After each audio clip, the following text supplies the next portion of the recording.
Excellencies, distinguished delegates, ladies and gentlemen, we would like to call the meeting to order.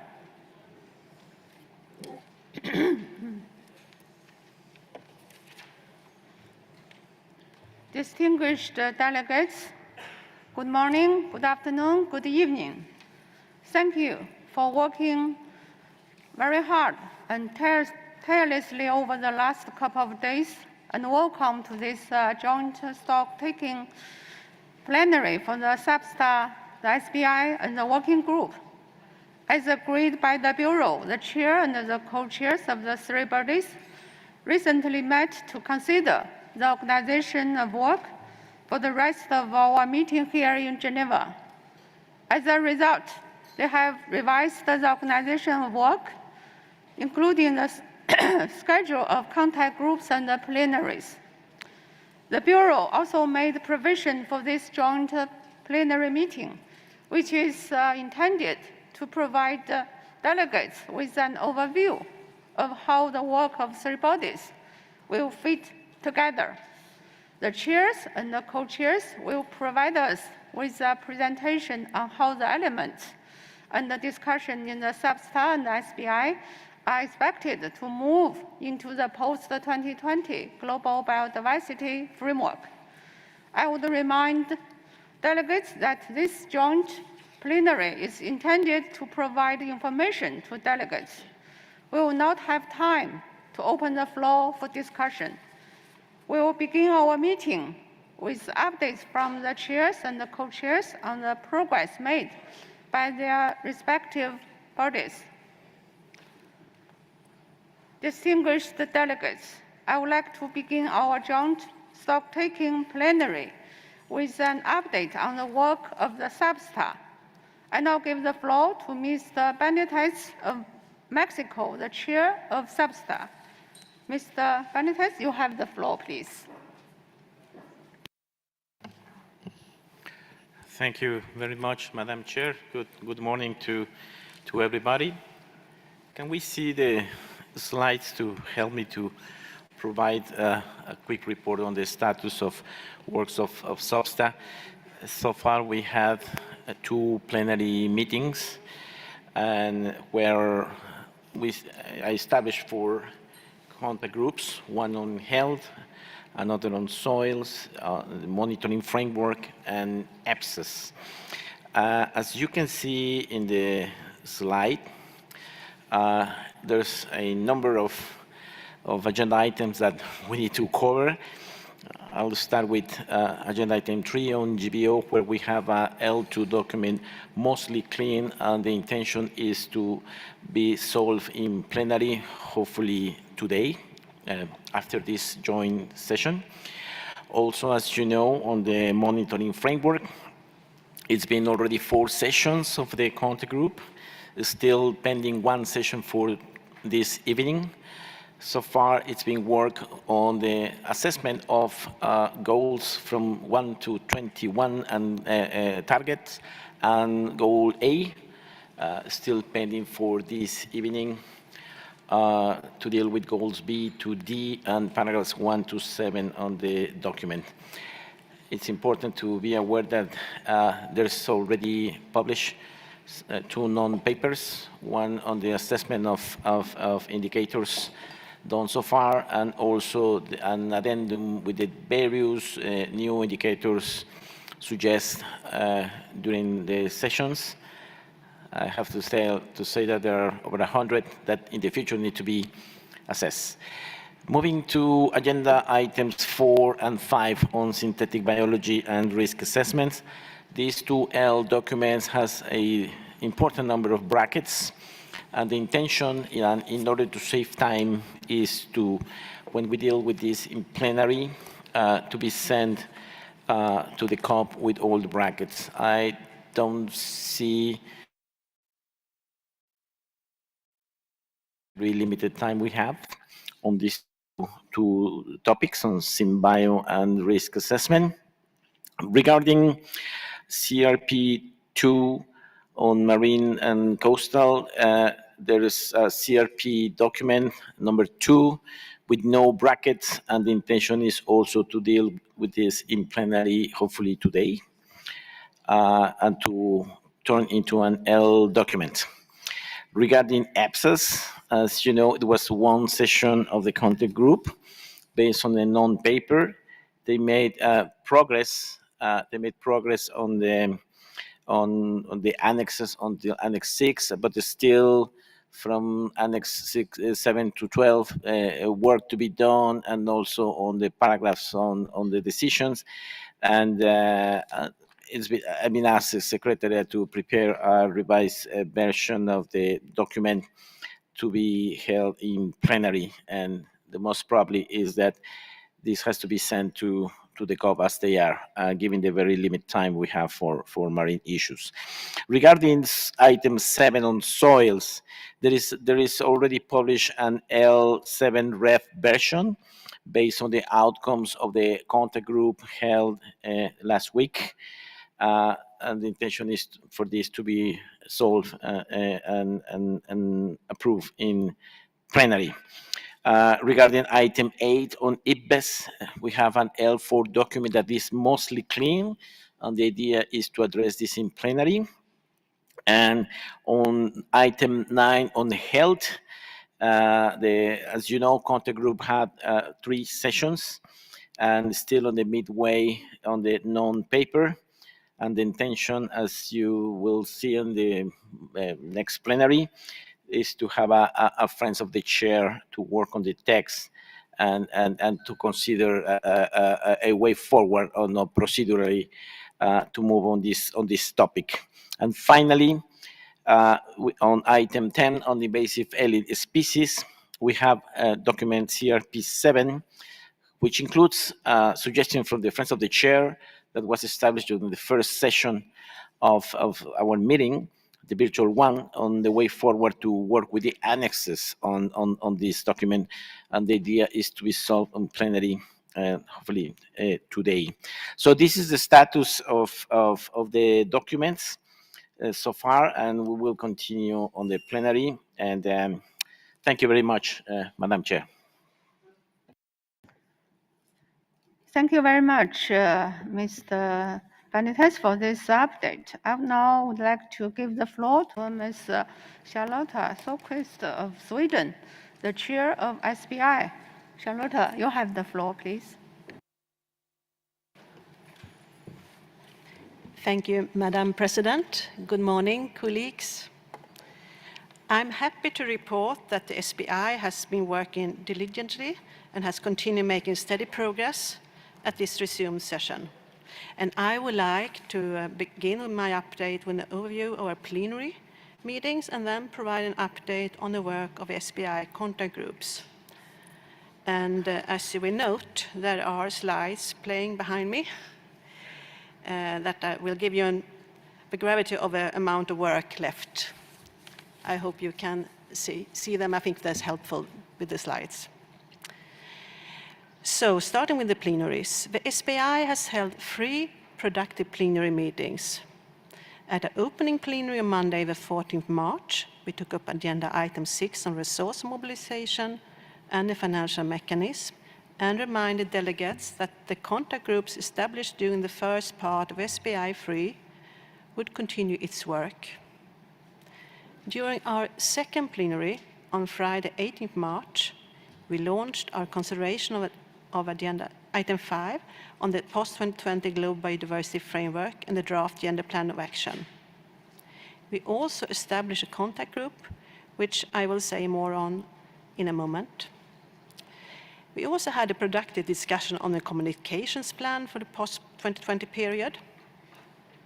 With the assistance of a secretariat, I will now prepare a CRP for this issue. We also began a consideration of agenda item 8 on cooperation with other conventions, international organization initiatives, but did not have enough time to hear all requested interventions. We completed our consideration of agenda item 8 in our third plenary yesterday, Tuesday, 22nd March. With the assistance of the Secretariat, I will now produce a CRP for item 8. We also took up agenda item 7 on capacity building for the Nagoya Protocol and approved CRP 6. For items 10 on the review of effectiveness of processes under the Convention and its protocols, we began our review of CRP 10, and I hope to complete our review at our next plenary. And if I give some comments on the contact groups, I would like to update you on the work of SBI contact groups.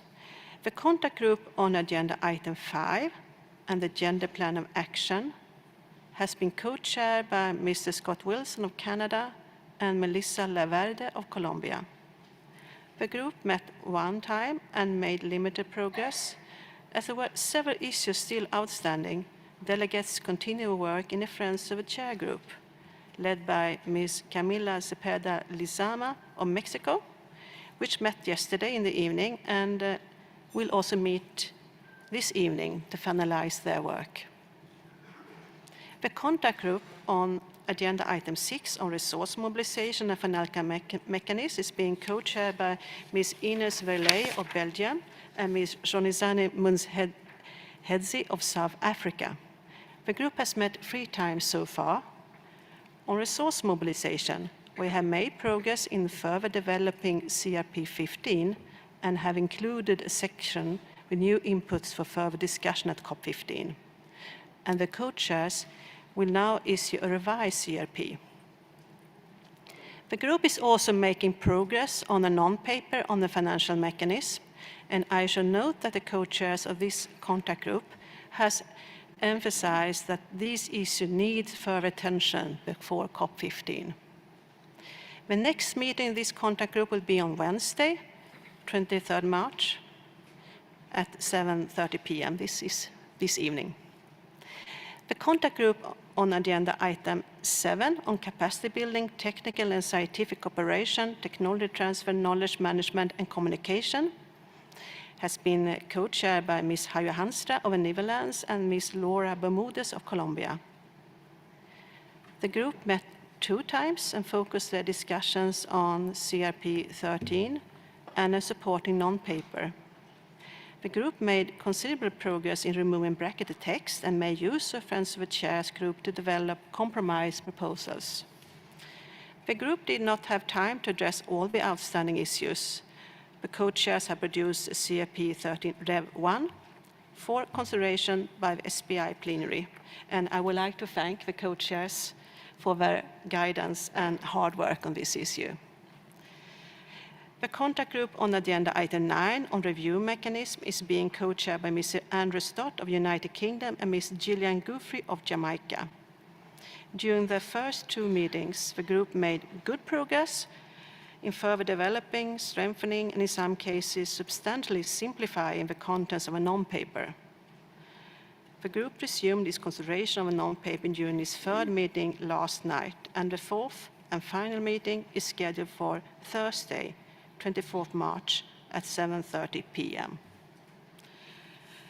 So for upcoming meetings, in closing, I would like to remind delegates that in addition to the CRPs that I have now mentioned that have been elaborated in the contact groups, the following CRPs are ready for review. CRP 4 on knowledge management, CRP 8 on engagement with subnational governments, CRP 9 on other matters related to the global biodiversity framework, CRP 12 on global multilateral benefit sharing mechanism, Article 10 of the Nagoya Protocol, CRP 13 Rev 1 on capacity building and development, technical and scientific cooperation and technology transfer, CRP 16 on mainstreaming, CRP 17 on the communication for the post-2020 global biodiversity framework, and we will also need to adopt 5 L documents that were considered and agreed at during the Fertile session last year. L2 on assessment and review of effectiveness of the Cartagena Protocol on biosafety, L3 on financial mechanisms, L4 review of progress in the implementation of the Convention Strategic Plan for Biodiversity, L5 communication, L6 specialized international access and benefit sharing instruments in the context of Article 4, Paragraph 4 of the Nagoya Protocol. I would also like to remind delegates that our next SBI plenary will be tomorrow morning, 21st March at 10 a.m. We will resume on consideration of agenda item 10, followed by items 11, 13, 7, and 5. And in addition, the contact group on agenda item 5 on the post-2020 Cartagena Protocol implementation plan will meet on Thursday, 24th March at 7:30 p.m. The group will seek to resolve brackets in CRP 14. Finally, I would like to thank all delegates that have participated in the meeting of SBI for their constructive discussions and the spirit of cooperation demonstrated throughout our deliberations. We made excellent progress within the limited available time, and I am confident that we will continue taking important steps forward for the rest of our meeting. Thank you. Thank you, Madam President. Thank you very much, Charlotte, for this update. I now would like to give the floor to the co-chairs of the working group, Mr. Francis Agua of Uganda and Mr. Basil Van Haaf of Canada. Co-chairs, you have the floor. Thank you, Madam President. Madam President, we have seen some progress and are pleased that delegates have begun negotiating text under the working group. Nonetheless, progress has been slower than we would have liked, and we are running the risk of not being able to complete all of our work at this meeting. This notwithstanding, my co-chair and I remain confident that we are on the right track and appreciate the spirit of goodwill and cooperation that we have experienced in the working group. There are slides behind me that you can also see to give you update on my presentation. During our plenary meeting on Monday, 14th March, we reopened agenda item 4 on the post-2020 Global Biodiversity Framework and reconstituted the 4 contact groups under this item, about which we will say more in a moment. In our second working group plenary on Monday, 21st March, we had productive discussions under agenda item 5 on digital sequence information, DSI, on genetic resources. We had a potentially record-breaking number of statements under this item: 4 regions, about 55 parties, 1 non-party, and 5 major groups.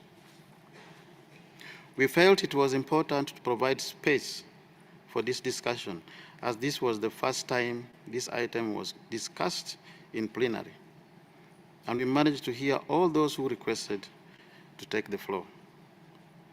However, this meant that we had insufficient time to conduct a Stocktake under item 4. For the same reason, we could not take up a first reading under item 4 on the draft elements of a possible decision operationalizing the post-2020 Global Biodiversity Framework.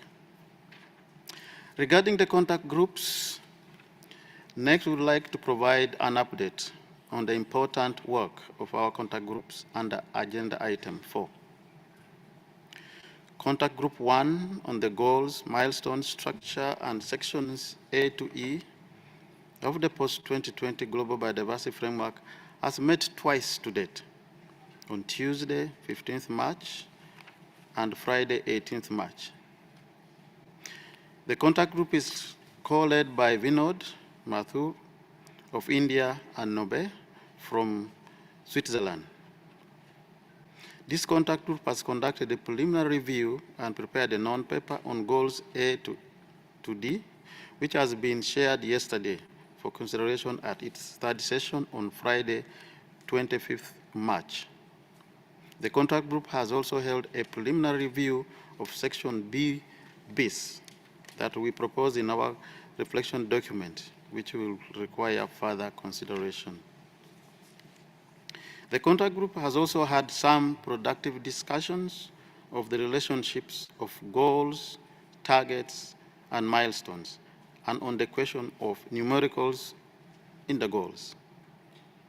On the basis of this discussion, Contact Group 1 established a Friends of the Co-Leads group on the milestones, which has met 5 times to date, and is expected to report back to the contact group on Friday, 25th March. We would like to thank the co-facilitators of this group, Ms. Virginie from European Union and Ms. Melissa from Colombia, and delegates for their constructive engagement in this group. Contact Group 2 on targets 1 to 8 on reducing threats for biodiversity has met twice, on Tuesday, 15th March, and Saturday, 19th March. The contact group is led by Ms. Tiona of Georgia and Ms. Rosemary Patterson of New Zealand. This contact group has made limited progress, having conducted a preliminary review of all assigned targets, on the basis of which a non-paper was prepared. At its second session, the group has started consideration of target 4 of the non-paper and expected to review the remaining targets at its next session, which is on Friday, 25th March.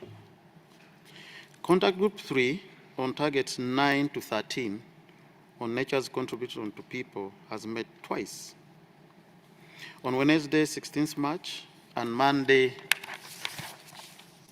21st March. The contact group is led by Ms. Gideon of Jamaica and Ms. Gabrielle of Austria. The group has made some progress, having completed a preliminary review of all assigned targets and began consideration of targets 9 and 10 in a non-paper. The group is expected to review the remaining targets at its next session on Saturday, 26 March.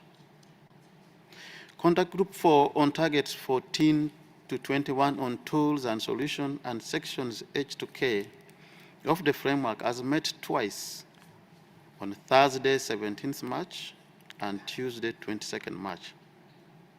The contact group is co-led by Ms. Ann Taylor of the European Union and Mr. Jorge of Colombia. The group has made some progress, having successfully completed a preliminary review of all the assigned targets at its first session and begun non-paper review of targets 17, 14, and 15 at its second session. The group is expected to review the remaining targets at its next session on Saturday, 26 March. While sections H to K have not yet been considered by the group, elements have been captured in the non-paper as heard during the first part of the third meeting of this working group. Under item 5 on DSI, contact group 5 will convene this afternoon and tomorrow afternoon from 3 to 6 p.m. This group is co-led by Ms. Letitia of South Africa and Mr. Gaute from Norway. Based on the views expressed in the plenary under item 5, a non-paper was prepared for consideration by the contact group concerning the draft recommendation in addendum of that document. Now turning to the upcoming meetings, my co-chair and I would like to commend delegates and our contact group co-leads for your continued effort and dedication. We have seen constructive engagement and managed to make some important advances in developing the framework. Given the limited time available, we have managed to make some progress, which we hope will lay the foundation for the work ahead for the remaining of our meeting. We would like to remind delegates that our next working group plenaries will be held on Tuesday, 29th March, from 10 a.m. to 1 p.m. and 3 p.m. to 6 p.m., where we will review the outcomes of the contact groups under item 4 and 5, consider items 6, 7, 8, and the report of the meeting. Time permitting, we may also conduct a first reading of the draft COP decision. Thank you, Madam President.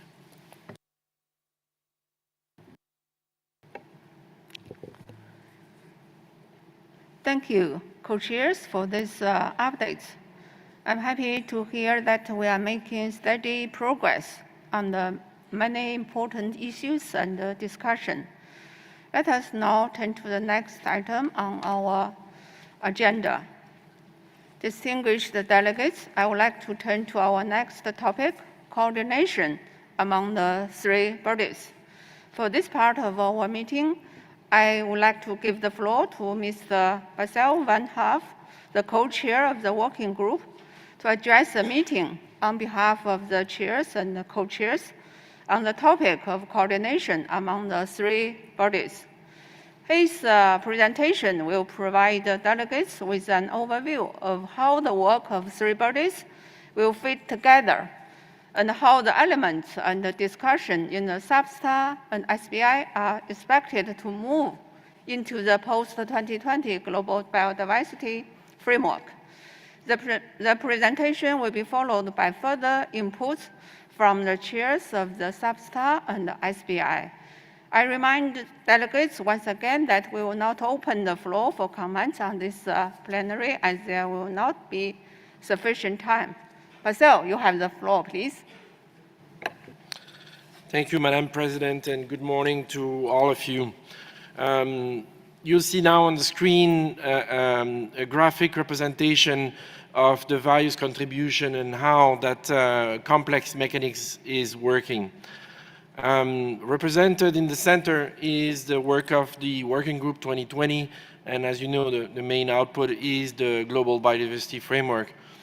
In that roll paper or box, there is a few elements that are highlighted. They do not cover all the elements of the GBF. For simplicity, we try to focus on those that are directly benefiting from work of our colleagues in SBI and in SBSTTA. And then on the left side, you see the agenda of SBI, and you see within SBI there is a number of items, if not all, that are contributing. But they're not all contributing in the same way. You can see that we've provided thicker arrows for resource mobilization, financial mechanism and capacity building, and reporting assessment and review. What we want to point to you is that we hope that you will agree that the negotiation of the detail of those issues will take place in the subsidiary bodies. And then the work we will do together under the working group will be to draw upon those negotiations, the elements that you will want to have reflected in the GBF. Similarly, on the SBSTTA side, you'll see the significant contribution of the monitoring frameworks and the headline indicators that are contributing to the goals and targets. Further, we wanted to illustrate that there is also a direct contribution from SBI to SBSTTA through the work of the reporting, assessment, and review.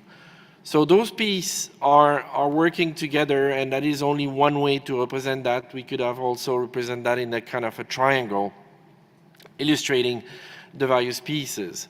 And that also illustrates the challenge we have here in trying to advance as far as we can the work of SBSTTA and SBI in order to be able to continue with the working group work on the GBF.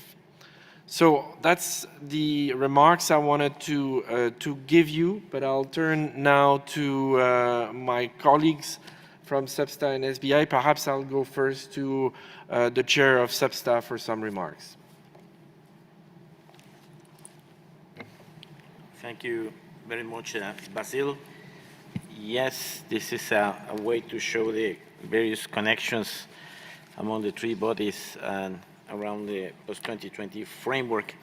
Just like to highlight that the situation in SBSTTA contribution for the monitoring framework is like a chicken and egg situation, because still negotiations on goals and targets, so we don't know yet the final version. So far the work on the monitoring framework is almost to complete a round of assessment of proposed headline indicators with many comments on feasibility, if it's proper for global or national implementation, and many precisions based on draft 1.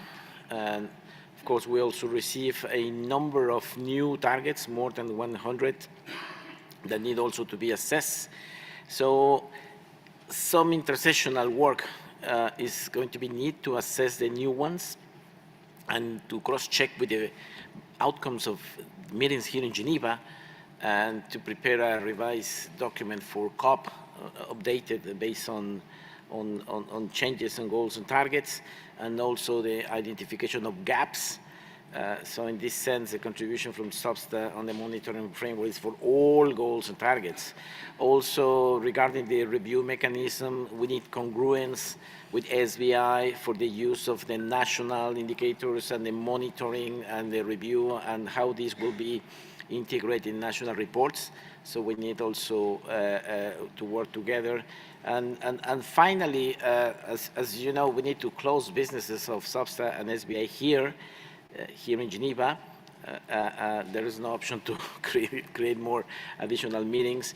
And some documents also, like health, soil, biodiversity, marine, and invasive species, are also contributing to discussions on the targets for the post-2020 framework. So this is the connection. That's why in some moment we had to change the sequence of assessing the targets, waiting for progress on SBI. But so this is part of the contributions as expressed in the graph on the screen. So we look forward to continue work, and please, thanks for your understanding and flexibility to consider these complex situations. But we're positive that we're moving forward to provide a good basis for the framework. Thank you very much. Thank you, Ezequiel. Charlotte, do you care to add a few words? Yes, thank you very much. And the only thing I would like to add, as you see at the graphic, almost all SBI agenda items contributes to the GBF. We have tried to show how the different inputs, but of course it's a complex. Some agenda items are contributing both from the discussion on target, but also on the other parts of the GBF. So there are, of course, we know all that, there are many linkages. We try to keep as close coordination as possible to make sure that SBI can make progress on items that's needed for the discussion. And as said by our co-chairs, the idea is that the discussion could draw upon the result of SBI deliberations. And of course, they also, as my SBSTTA chair just mentioned, there are of course linkages to the discussion on the monitoring framework as well. So I just would like to say that, yes, we know, of course, this is complex. We try to keep as coordinated as possible, and I'm still positive that we can make considerable progress. Thank you very much. Thank you, Charlotta. And now moving to the last slide in our presentation, we would like to give you some comments. We're very pleased that we've moved into the negotiation of the text of the working group and consideration of the CRPs for the subsidiary bodies. However, we have to note that the progress has been slow, and we risk not being able to complete all of our work. Our plea to you is to not repeat what was said virtually in the first reading of the meeting, to make focused intervention, to work toward compromise, and to remember to focus on the key issue being discussed. So this completes our remarks, and I want to thank you and give the floor back to Madam President. Thank you very much. Thank you very much. Thanks, chairs and co-chairs, for this updating and joint stock-taking among the three bodies. Distinguished delegates, before closing, I have been requested by the co-chairs to highlight a key takeaway message from this joint plenary.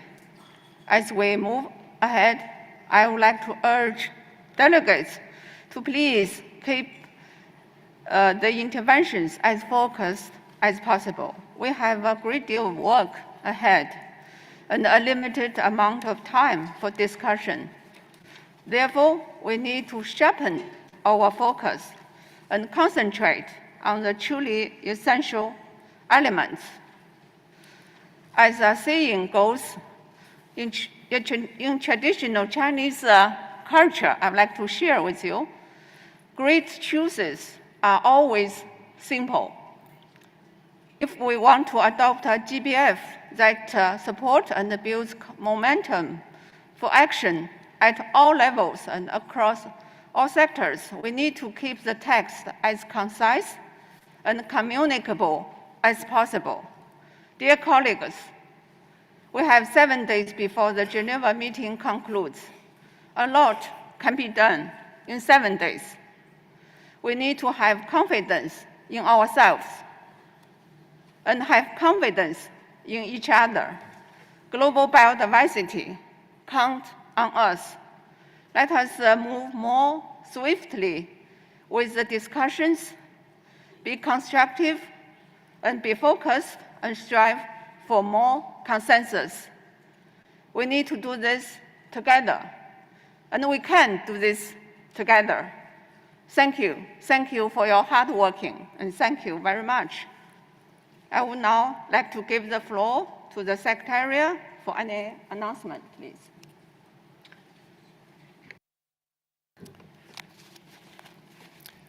Thank you, Madam Chair.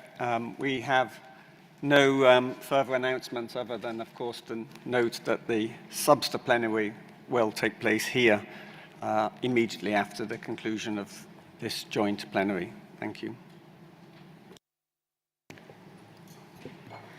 Thank you, Secretariat, for the work. So, dear colleagues, delegates, this joint stock-taking plenary is now adjourned. I hope this is helpful and useful for you. Thank you very much.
Dear colleagues, please take your seats.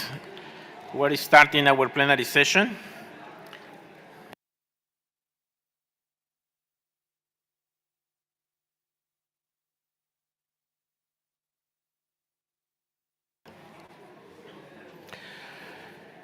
Good morning, dear colleagues. This morning we have on our agenda the consideration of 2 CRP and 2L documents. Document CRP 7 on invasive alien species, document CRP 2 on conservation and sustainable use of marine and coastal biodiversity, document L2 on GBO 5, and document L4 on IPBES. I hope we can do it in these 2 hours. Before we consider these documents, we will hear from co-chairs of the 3 ongoing contact groups. It is a very ambitious agenda, therefore we need to be very efficient. I count on your kind cooperation and flexibility, taking into account the very challenging circumstances involved in holding 3 meetings simultaneously. Let's start with progress reports from contact groups. We will begin with a report from the co-chairs of the contact group of item 9, Health and Biodiversity, which met on Tuesday 15 March, Wednesday 16 March, and Saturday 19 March. Ms. Brown, you have the floor.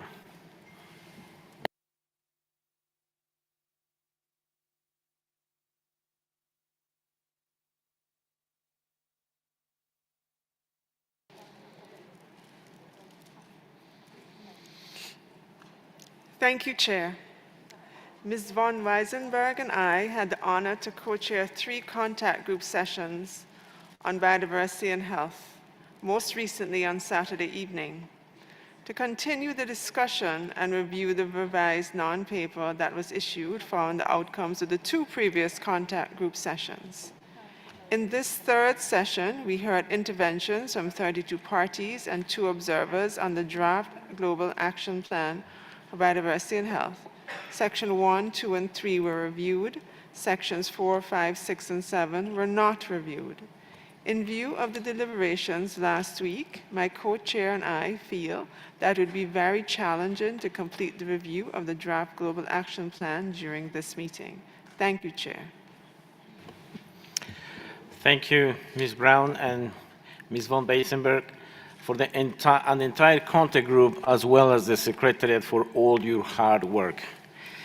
Given the work that remains to be done on the annex, I am establishing a Friends of the Chair group, co-chaired by Ms. Brown and Ms. Weisenberg, to find a way forward. To facilitate the work, I have asked the co-chairs to prepare a short draft text, ideally less than 2 pages, addressing procedural issues and outlining future steps to continue our work. Taking into account the progress made at this meeting, I hope this draft short text can become a useful basis for the Friends of the Chair to start its work in an efficient manner. And I hope that this approach is agreeable to all. This Friends of the Chair group will meet on Thursday at 1:30 in room 13, level -1. The outcome of the Friends of the Chair discussions will lead to the issuance of a CRP document to be considered our next SBSTTA plenary. We invite the following countries to join: Antigua and Barbuda, Argentina, Brazil, European Union, Germany, Malawi, Malaysia, Mexico, Serbia, Switzerland, Uganda, and Namibia. Although the Friends of the Chair is of course open to any party who wishes to join, Bear in mind that a small group can be more efficient under those circumstances. Thank you very much on this. Now, turning on item 3, you will recall that the contact group on the monitoring framework was maintained to further consider and develop the monitoring approach for the post-2020 global biodiversity framework contained in the non-paper, and that once approved, it will be annexed to the draft recommendation contained in document L3. We will consider the final outcome of the contact group in a future plenary. Today, we will hear a progress report from the co-leads of the contact group on this item, which has now met 4 times, most recently Monday night. So, Mr. Andrew Stotts from the UK, you have the floor.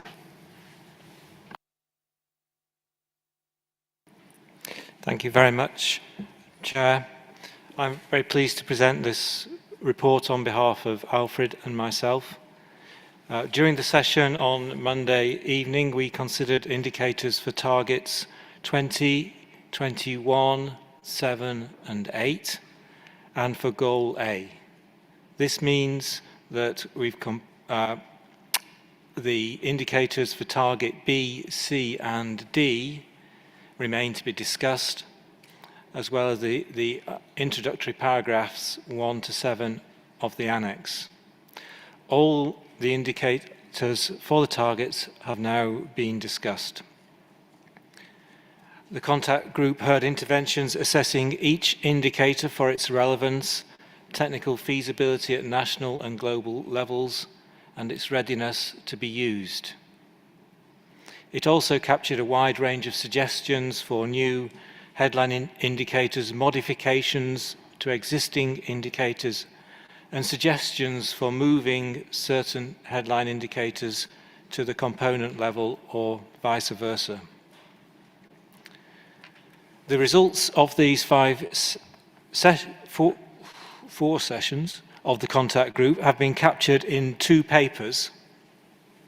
One is the co-chair's assessment of the proposed headline indicators, and this is a revision of the non-paper first issued in December, and one addendum which contains a list of additional or alternative indicators suggested by parties in the contact group. A technical assessment of these proposed indicators has not been conducted. However, this list could provide a basis for future technical assessments by parties. During the next session of the contact group this evening, time management will be essential in order to discuss the indicators for goals B, C and D, and also to discuss paragraphs 1 to 7 of the non-paper.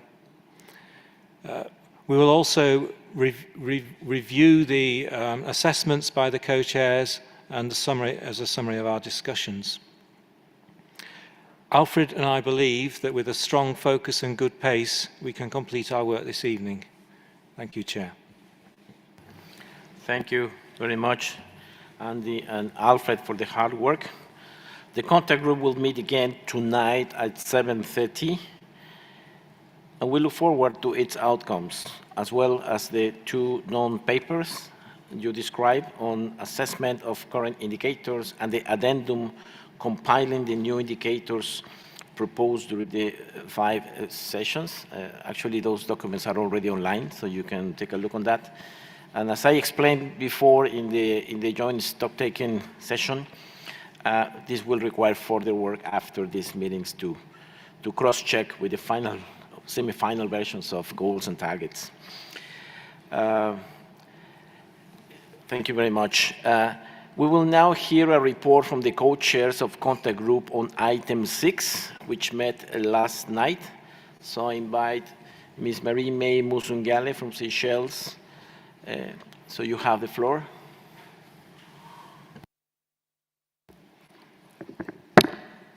Thank you, Chair.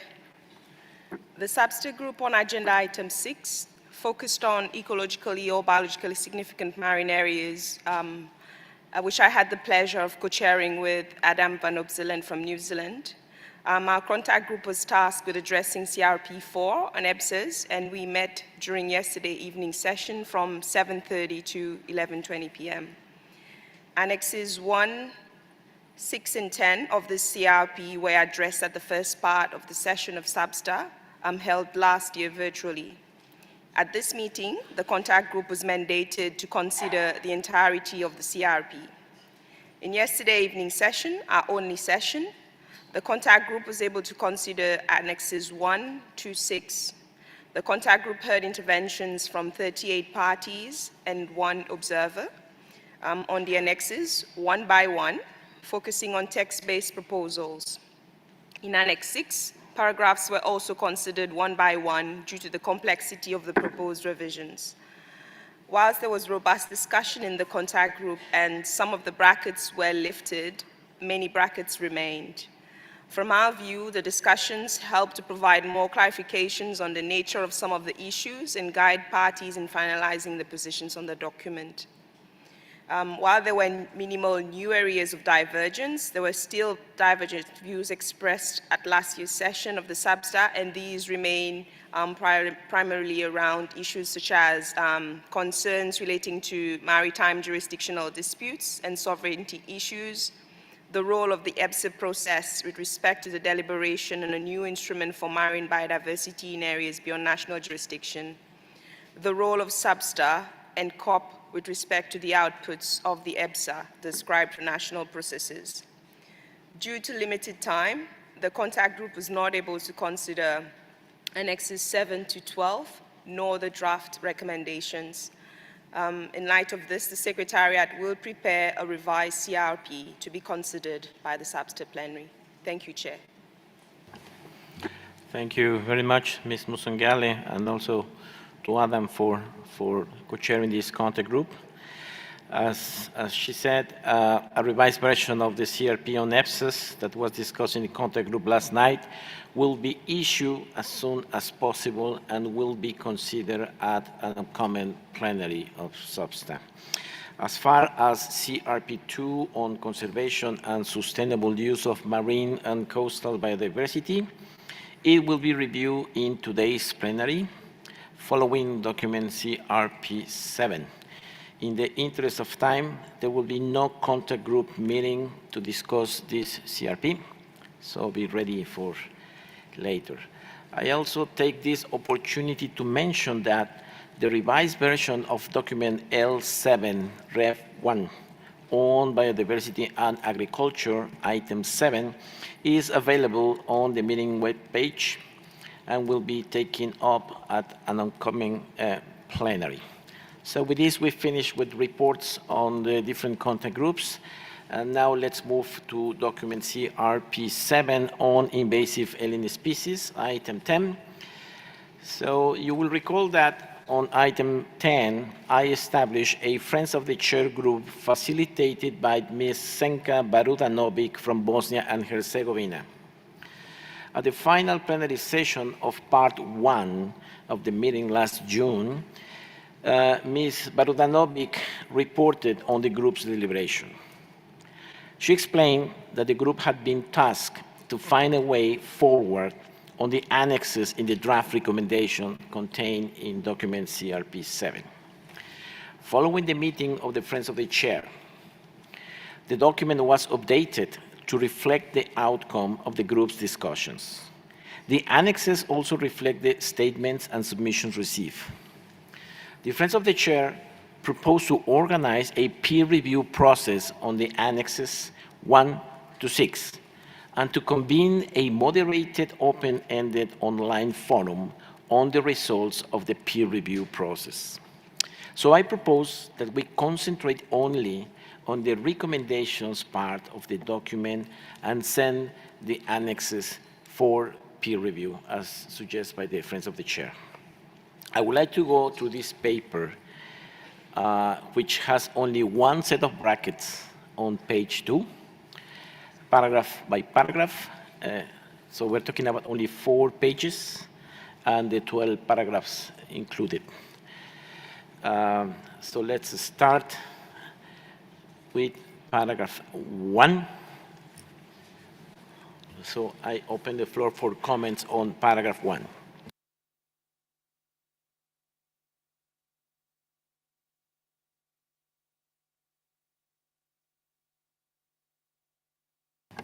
I see no request from the floor. Let's move to paragraph 2.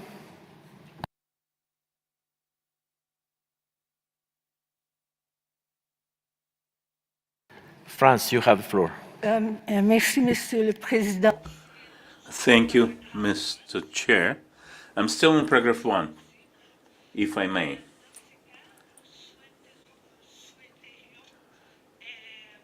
We would wish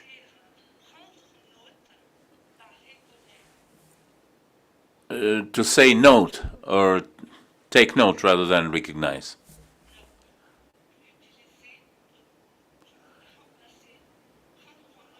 Oh, the other way around, excuse me. To recognize instead of take note. Merci. Thank you. Thank you, Mr. Chair. Thank you, Franz.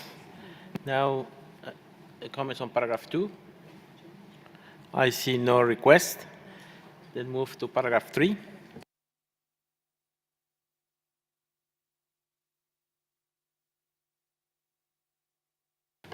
I see no request.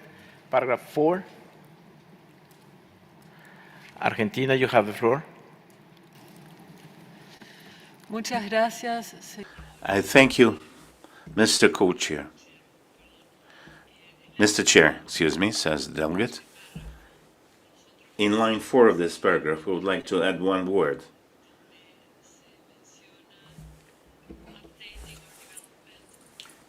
Where it reads, updating and development as appropriate, standardized guidelines. We would like to add here a word, voluntary, standardized voluntary guidelines. This is our proposal.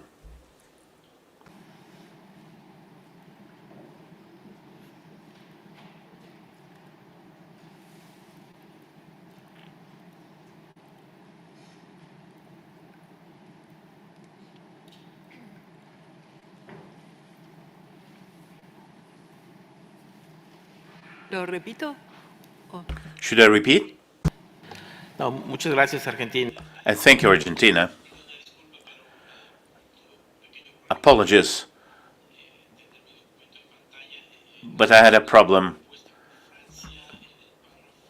displaying this document. There was a proposal by France concerning paragraph 1 to say recognizes instead of notes.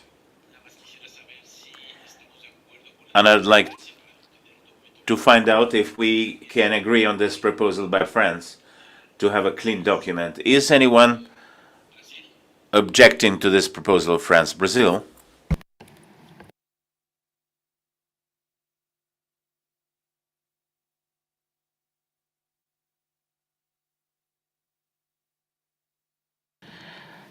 So I see that Brazil opposes to... I see that Brazil is opposing to this change and would like to keep the word notes. I would like to suggest not to add new text. Perhaps France may consider to be in agreement with the word notes so that we can move forward. You can accept to retain original text's notes on paragraph 1. Please, France.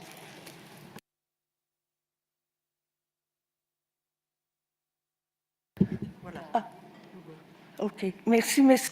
Thank you, Mr. Chair. In effect, France is quite satisfied with the text as it is.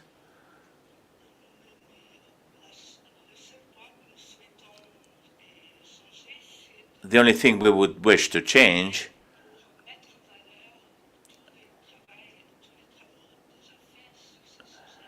is to appreciate all the work that has been done on this subject. Thank you, Franz, but what I understand is that we can leave with the original text with no changes. Thank you very much for your understanding. And now let's move to the suggestion from Argentina to include voluntary guidelines. I hope this is acceptable. Is anyone opposing? I see none, but I have a request from Morocco. Is that on another issue? I hope you're not opposing. Thank you very much. No request from the floor. So let's move to paragraph 5. Canada, you have the floor. Merci, Monsieur le Président. En fait, c'était une... Thank you, Mr. Chair. In effect, we have a proposal for paragraph 4. First, Canada is grateful to the Secretary for including a considerable part of the preamble and the annex, but there is a certain inconsistency when there is a mention of other governments except the national level governments. We could then use the expression other governments at the appropriate level, if just for the sake of consistency. Thank you. Thank you very much, Canada. I hope this insertion is acceptable to include at the end of the first line, after other governments at the appropriate level, and to move on. I see no objections. Well, Mexico is okay. So I see no objections, so let's move to paragraph 5. So tenemos a México, tiene la palabra. Mexico has the floor. Yes. I thank you. On paragraph 5 on the second paragraph of the fifth paragraph, noting the increasing volume of international consignments containing living organisms, we would add and propagules. Not only living organisms are transported, but propagules from which they could be established. So just add after living organisms and propagules. Gracias, México. Comentarios sobre la inserción de México de propágulos después de en ese párrafo. No veo ninguna solicitud. Gracias. Pasamos al párrafo 6.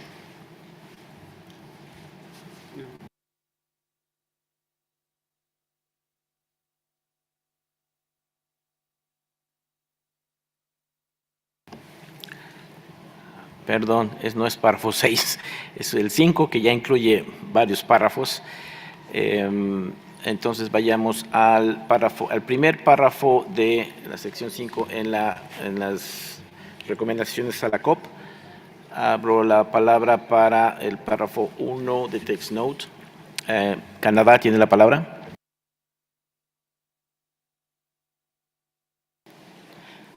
Merci. Thank you, Mr. Chair.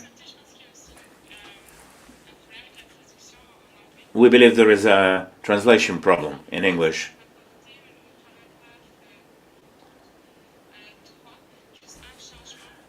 Paragraph 3, as well as land use changes. It should be land and sea use changes. To use the same languages in the platform in its global report on biodiversity. Thank you.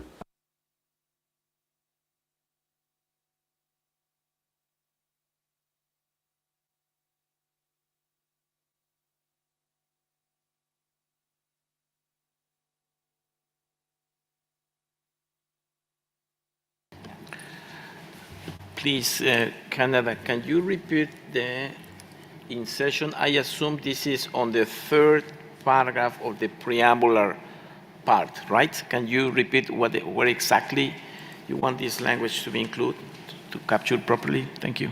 Yes, that's right. So it would be recognizing that anthropogenic changes in the environment, such as from climate change and associated natural disasters, as well as land and sea use changes, add further complexity. And then the rest of the sentence.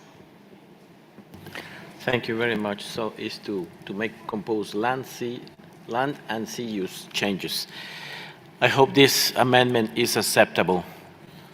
I don't see any yes. It's Turkey. You have the floor.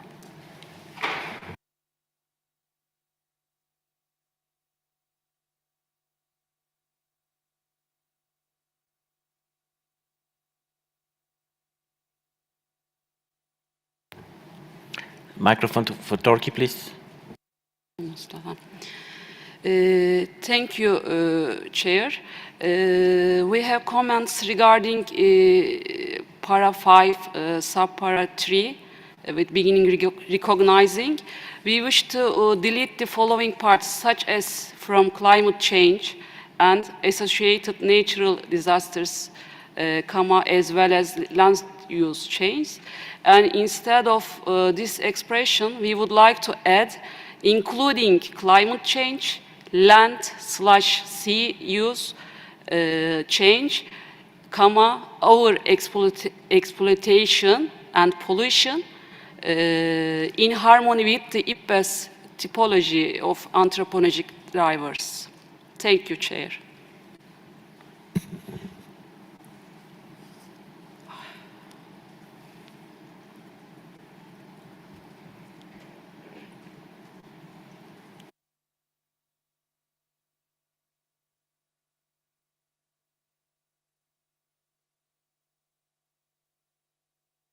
Thank you, Turkey. I will ask the Secretariat to read again the suggested insertion replacing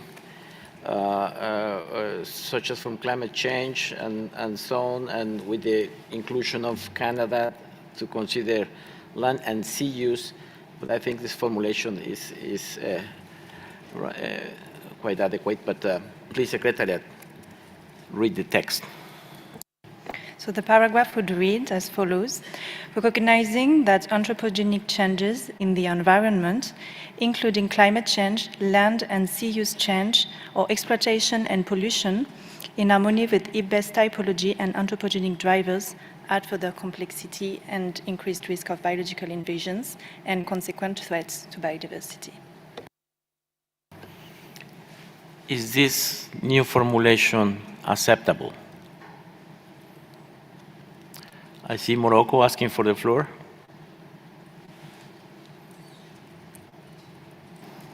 Merci, Monsieur le Président. And thank you, Mr. Chair. Even after the Secretary has read out the latest version, we cannot follow because we could not understand which change was proposed by Turkey. I will ask the Secretariat to repeat. I will ask the Secretariat to repeat for you to have a clear idea. Thank you. The paragraph would read as follows: recognizing that anthropogenic changes in the environment, including, so instead of such as, including climate change, land and sea use change, or exploitation and pollution in harmony with IPBES typology and anthropogenic drivers, and then the sentence continues. Maybe it's worth to bear in mind that these are the common 5 main drivers of biodiversity loss as recognized by IPBES. So I think this is part of standard language. I hope this is acceptable. I see no more requests from the floor. So let's continue with comments on the next paragraph of the preambular session.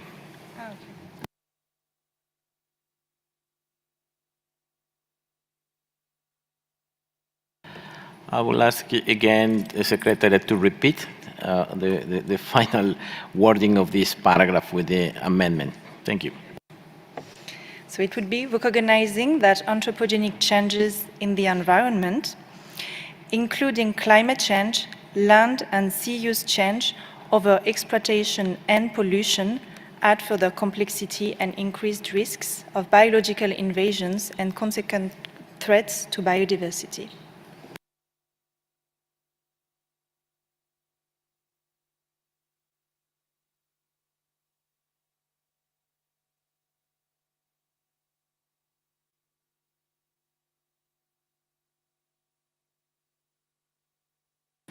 So I hope that this shorter version is acceptable too.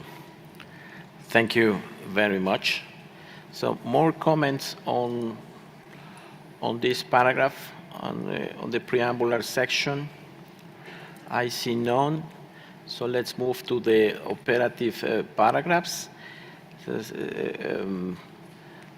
I open the floor for one. Argentina tiene la palabra. Argentina has the floor. I thank you very much, Mr. Chair. Sorry. We have one last comment on the preambular part.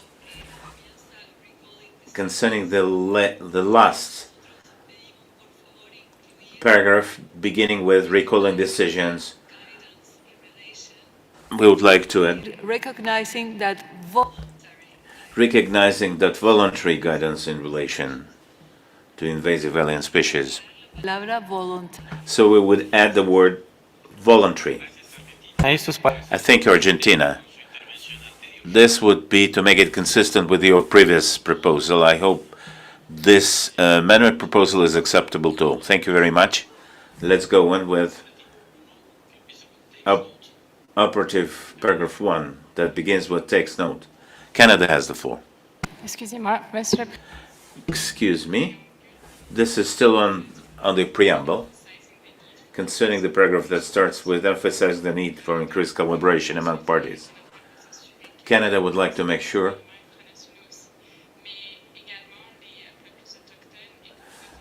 that apart from the international community, this applies to the indigenous peoples and local communities. So we'd like to Minutes at the appropriate levels, indigenous peoples and local communities, relevant organization, and all relevant sectors, including business. Merci. Thank you.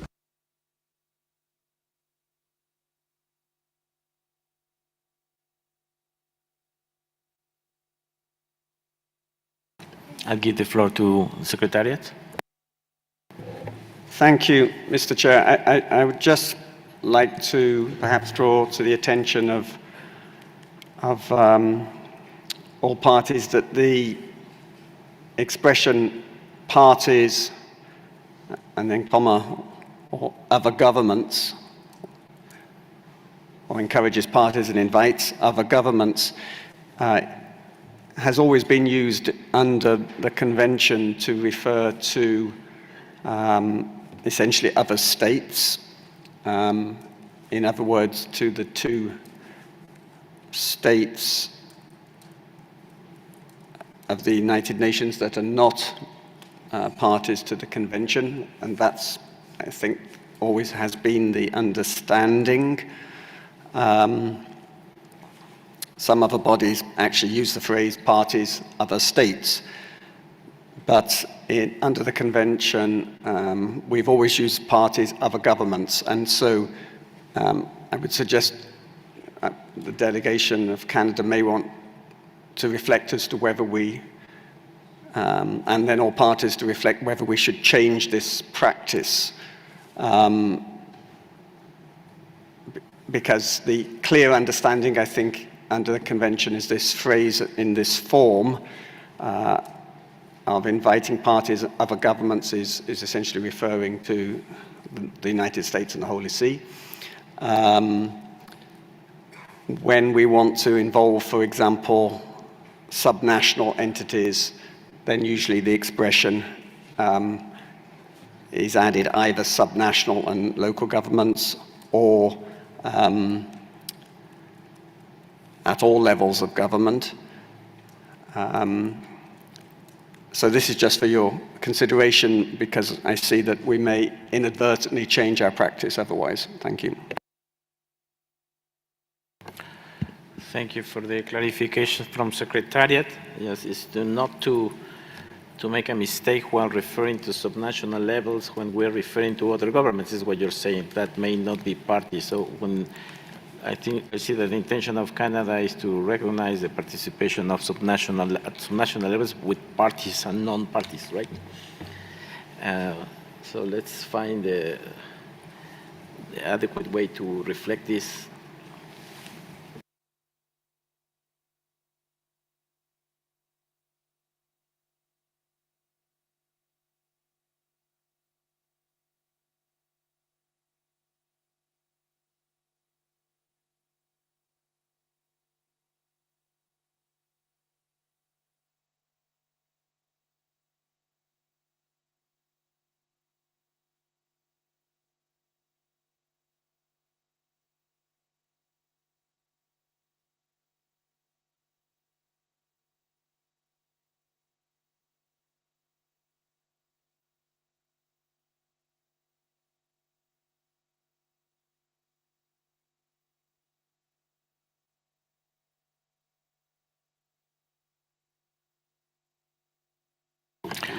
Okay, Secretary is trying to find a good formula, usually using the usual practice to make reference. I'd just like to clarify if that is the intention of Canada while introducing this text to consider subnational levels. So we can continue and then we can go back to this paragraph with the advice of Secretariat to use standard language. But just like to confirm exactly that Canada is referring to participation at subnational levels for parties and non-parties. Canada, can you just confirm? Or Secretary is approaching to Canada's delegation. I assume that's the intention. Oui, merci beaucoup. Thank you very much. Our intention was not to change the usual practice, but simply to emphasize the role of other non-national governments. Thank you very much. Let's come back later with the standard formulation with the Secretariat. Meanwhile, I open the floor to continue revising preambular paragraphs and operational paragraph 1.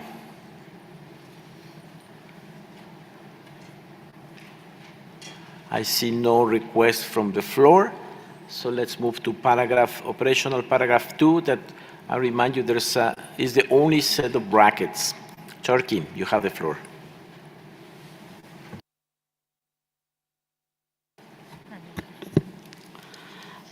Thank you, Chair.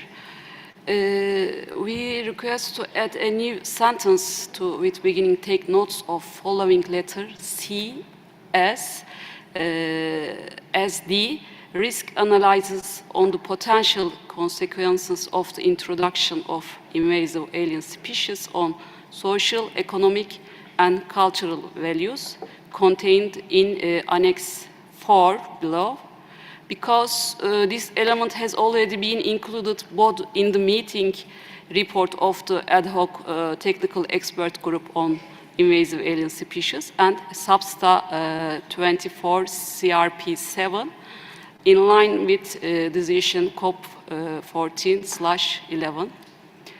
Thank you, Chair.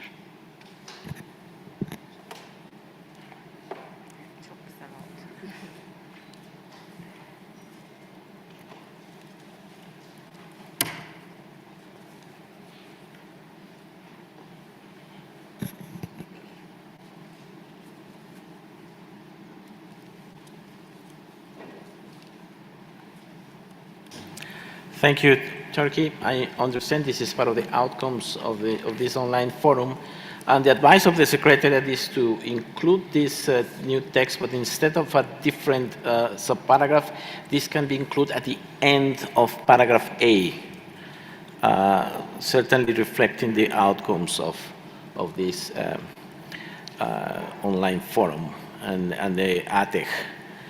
So I hope that is acceptable to Turkey to, instead of standalone subparagraph, to be included at the end of paragraph A. And I hope this is acceptable to the room in understanding that this is part of the outcomes of this process. Sorry, after a new letter? F, like F. Yes, instead of a new F, to include the language you suggest at the end of subparagraph A, because it's more linked to that point. Okay, thank you. Thank you. It's acceptable. Thank you for your understanding. Now I give the floor to France, followed by the Russian Federation and Finland.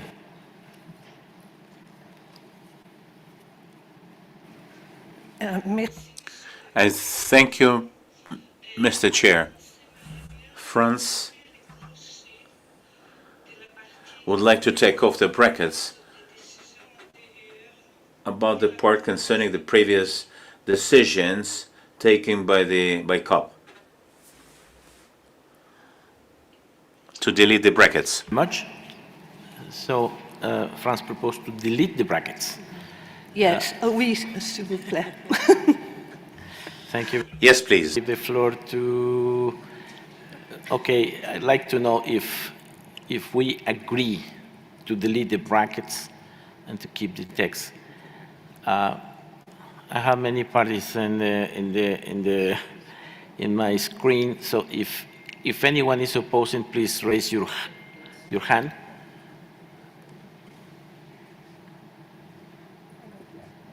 Seems there is no opposition to delete the brackets.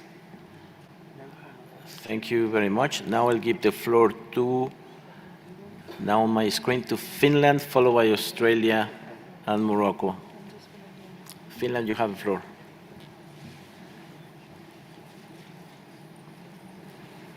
Thank you, Chair.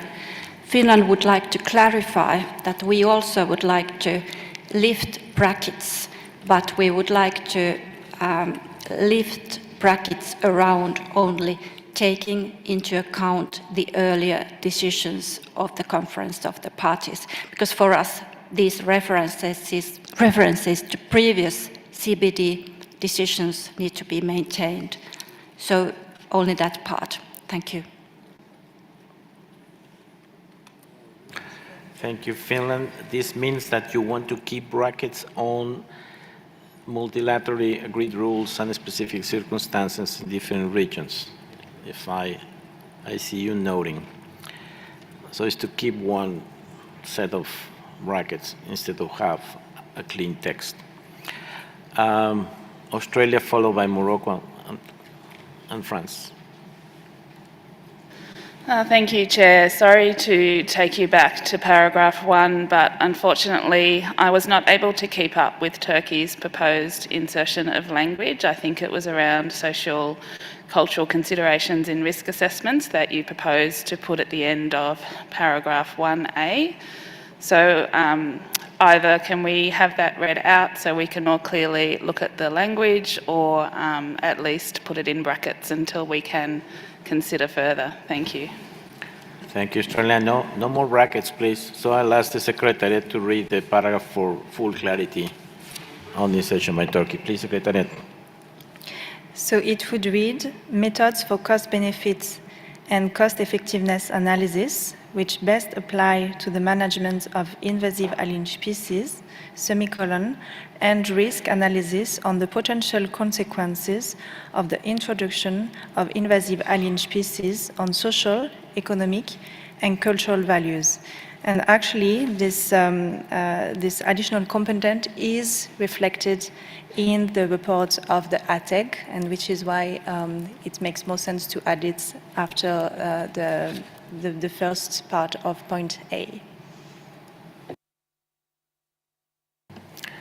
I hope that responds to your question, Australia.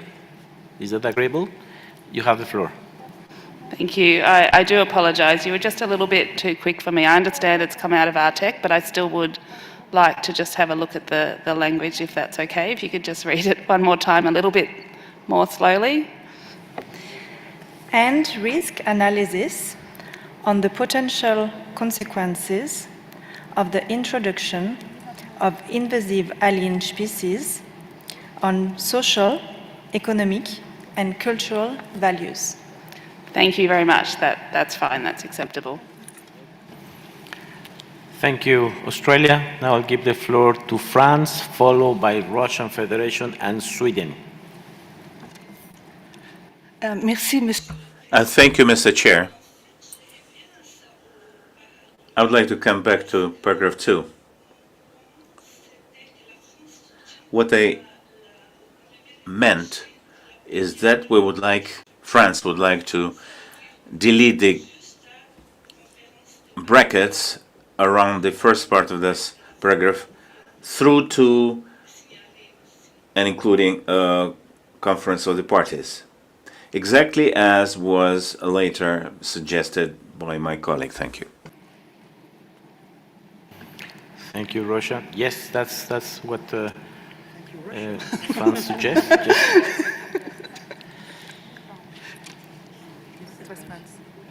Sorry, France. Apologies. I'm trying to go very fast because I'm very worried about the amount of work we have in front of us. Apologies. Yes, it's just to take out the brackets on the first part of the sentence, mentioning only until conference of the parties, and to keep the brackets in the rest. I see you noting. Now I give the floor to the Russian Federation, followed by Sweden. I thank you, Mr. Chairman. The Russian Federation would like to make a comment concerning operational paragraph 2. We would like to remove the brackets where they are now in this paragraph. In other words, to completely delete the brackets, not to limit the deletion to the one part that was proposed right now. Thank you. Thank you, Russia. Now I'll give the floor to Sweden. Thank you, Mr. Chair. Sweden would just like to be very brief and express their strong support for the suggestions of France and Finland to partially maintain the brackets. Thank you.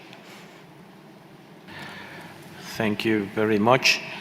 So I see that still the will to maintain brackets in the second part of that sentence is the only bracket. So I'm wondering if we can delete the second part of the sentence so we can have a clean text. Is anyone opposing to deletion of the last part of that sentence? Paraguay? Thank you, Chair. And Brazil. We would like to keep the end of the brackets. I'm sorry we cannot clean the text, but we fail to understand what is the problem with multilaterally agreed rules staying in the text. Thank you.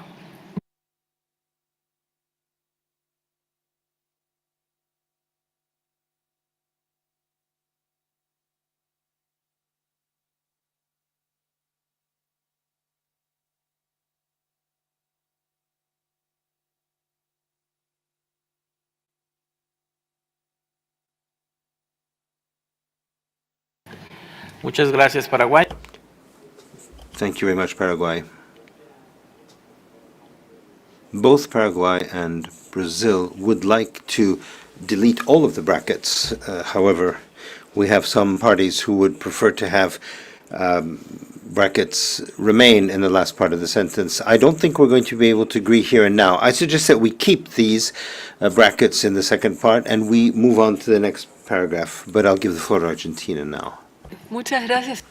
Thank you very much, Chair, and thank you for your patience. I just wanted to clarify the following, because Argentina would also like to retain this text with brackets, so that's going to remain there. That's fine then, that's fine. Thank you. Gracias. Thank you, Argentina. Let's move on to paragraph 3 now. I give the floor to Brazil, followed by the UK. Thank you, Mr. Chair. Brazil recalls obligations and agreements in other treaties and conventions and would recommend caution when addressing cultural values in the context of risk analysis. Since cultural values are not recognized as valid criteria by either the International Plant Protection Convention or the World Organization for Animal Health, Moreover, WTO's SPS agreement, for example, specifically discourages measures that are not based on science or aligned with international standards, guidelines, and recommendations developed by the Codex Alimentarius, IPBES, and OIE. Therefore, Brazil requested deletion of suggested paragraph 3. Thank you.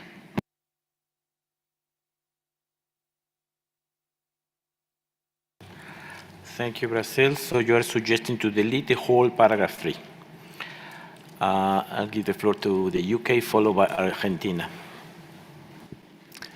Thank you, Chair. We were just going to make a fairly minor, we hope, amendment to this paragraph, where we have the words women, youth, and the elderly. The paragraph currently continues taking into account rights and obligations, etc. We would like to replace taking into account with in accordance with the rights and obligations.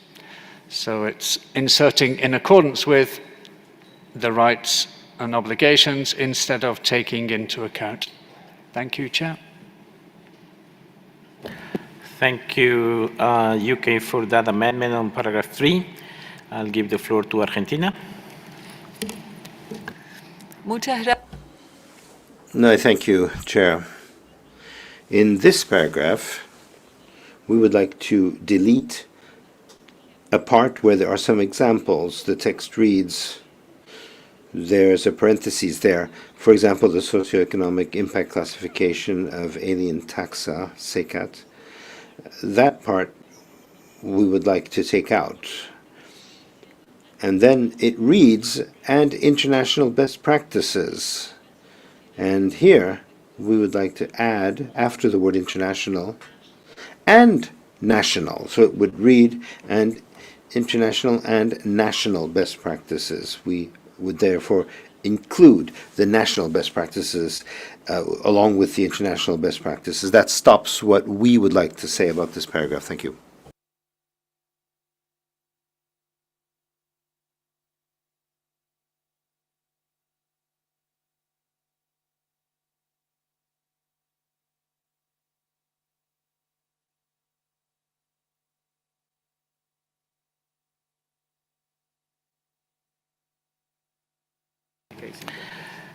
Thank you very much.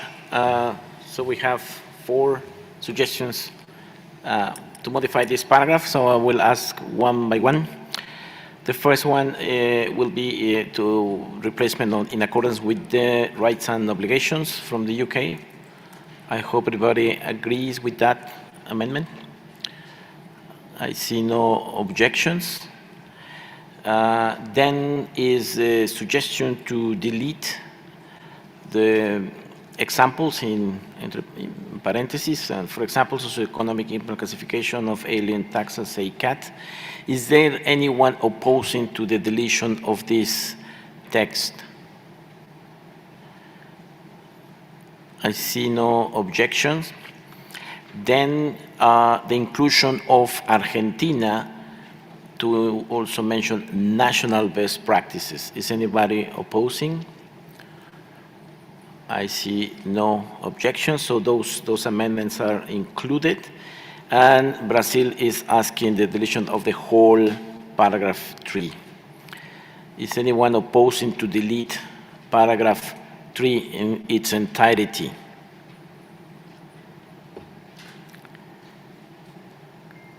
France, followed by Canada. So if it's just want to keep it, just please know that I can see you. Yes, thank you, Mr. Chair. France is against the deletion of this paragraph. Do you want to delete it? No, they want to keep it. To keep. All right. So we're going to keep the paragraph in brackets in its entirety with the amendments by UK and Argentina accepted. Thank you. Let's move to paragraph 4, but I see Canada requesting for the floor. Oui, merci. Yes, thank you very much, Chair. still on this paragraph 3. We would like to keep it, and we would like to make an amendment, however, because IPBES is supposed to approve in July the values. We'd like to add a reference to that document by mentioning it in full. It has an extremely long name, which I can read out, and it is the following. Assessment regarding the diverse conceptualization of multiple values of nature and its benefits, including biodiversity and ecosystem functions and services. Donc ce serait de... So the idea would be to add that reference. I believe it could be put in square brackets, perhaps until IPBES has adopted it in its plenary in July 2022.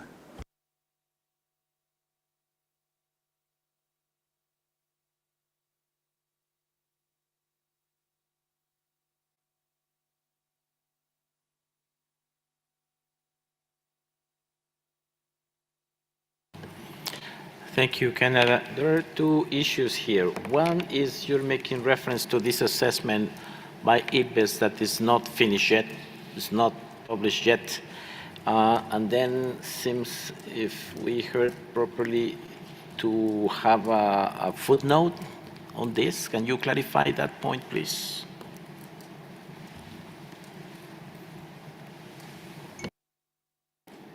Thank you very much. The idea would actually to have the title in brackets to recognize the fact that it has not yet been approved. But if it is approved in July 22, then it would be a relevant document as we get into COP15. Thank you.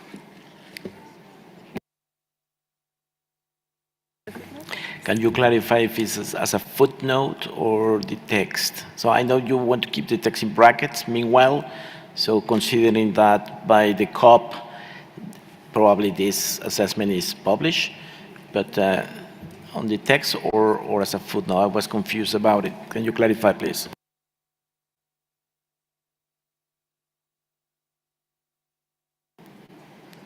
We would suggest to have it as a text. Thank you. Thank you. Then we will keep the insertion of this IPBES assessment in brackets for the COP. Now I ask for comments on the following paragraph. This is on paragraph 4, no request. Paragraph 5, Sri Lanka.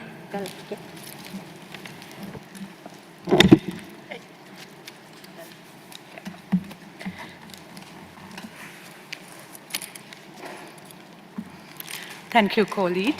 Sri Lanka wish to amend the text by insertion of the following words: encourages parties and invites other governments and relevant organizations to develop national, regional, or international open access port. Shall I read only the words that has to be inserted rather than reading the entire text? Thank you. To add cooperation before race, to raise cooperation, awareness, and understanding, and also to add ecosystems after biodiversity, so alien species to biodiversity and ecosystems, and also to add management instead of control, so occurrence and in management of alien invasive species. Thank you, co-lead. Hope I'm clear. Thank you very much, Sri Lanka. I will ask the Secretariat to say how the amended looks like we are improving the paragraph with these insertions. So how it would read is to raise cooperation, biodiversity and ecosystems, and then occurrences and in management of invasive species, right? Instead of controlling, or controlling and management, or is in addition to. I think it's pretty clear, so maybe we don't need to say it.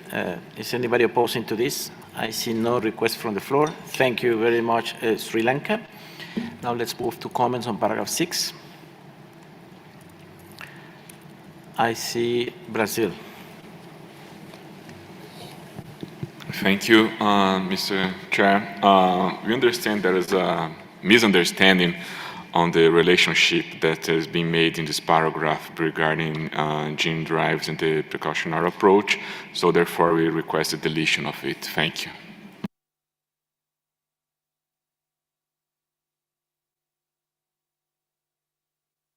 Thank you, Brazil. So you propose deletion of paragraph 6. I have Egypt followed by Switzerland.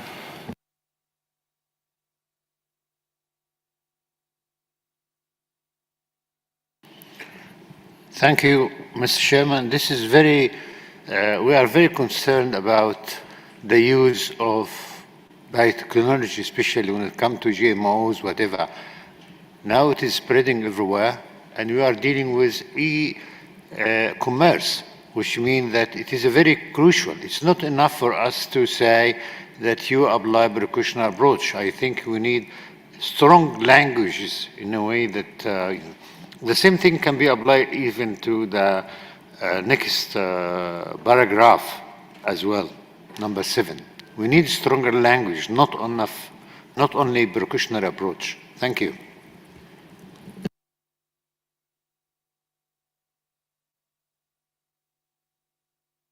Thank you, Egypt. I think you made a comment on paragraph 7. We're still in paragraph 6. There's a proposal to delete paragraph 6 by Brazil. I'd like to know if there's anyone objecting to deletion. And I see my list growing and growing. If it's just to reflect that they want to keep it, let's keep the paragraph 6 in brackets to save time. Now, meanwhile, I give the floor to Switzerland, followed by France. Thank you, Mrs. Chair. So, as you said, just to mention that we would like to keep this paragraph. It's very important for us, and I think it's also very important to make the link with other processes which are going on in other items. Microphone, please, for the speaker. Also, because of Can you get closer to your microphone, please? It's on, but it's far. Thank you. I'm really sorry, Mr. Chair. So we would like to keep this paragraph, and it's very important also to make the links with other processes which are going on about G-Drive under the Cartagena Protocol and also the synthetic biology. Thank you. So, thank you. Paragraph remain in brackets. I give the floor to France, followed by Finland. If it's for supporting previous statement, maybe paragraph will be in brackets. Microphone to France. Merci, Monsieur. Thank you, Chair. Just to support the idea of retaining the paragraph. Finland. France wishes to retain this paragraph. We are entirely satisfied with the language in the paragraph. Understood, France. Finland, followed by Morocco. Thank you, Chair. Finland supports keeping the whole paragraph as it is now. Thank you so much. Okay, so paragraph will be keeping brackets. So I suggest to move on. So I open comments for paragraph 7.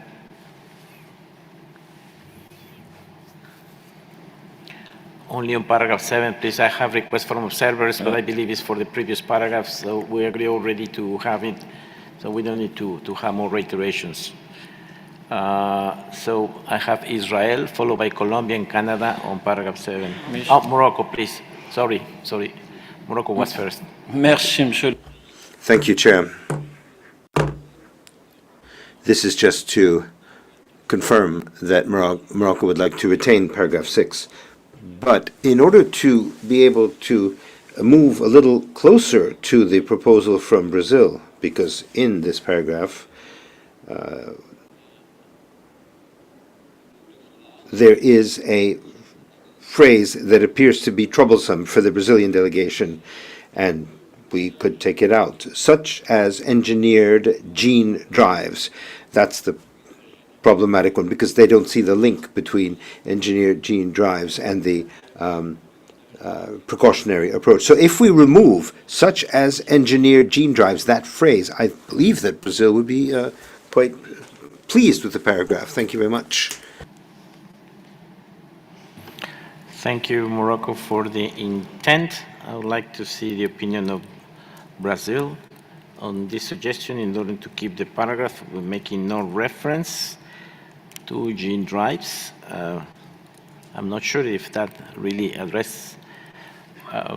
Brazil, you have the floor.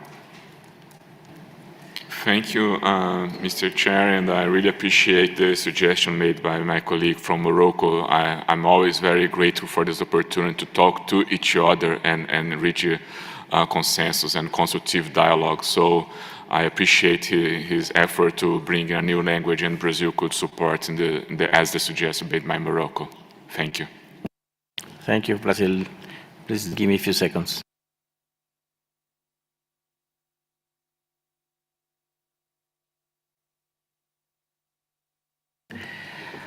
Is any opposition to remove brackets on paragraph 6 by deleting the expressions such as engineer gene drives? Is there any opposition to the amended version?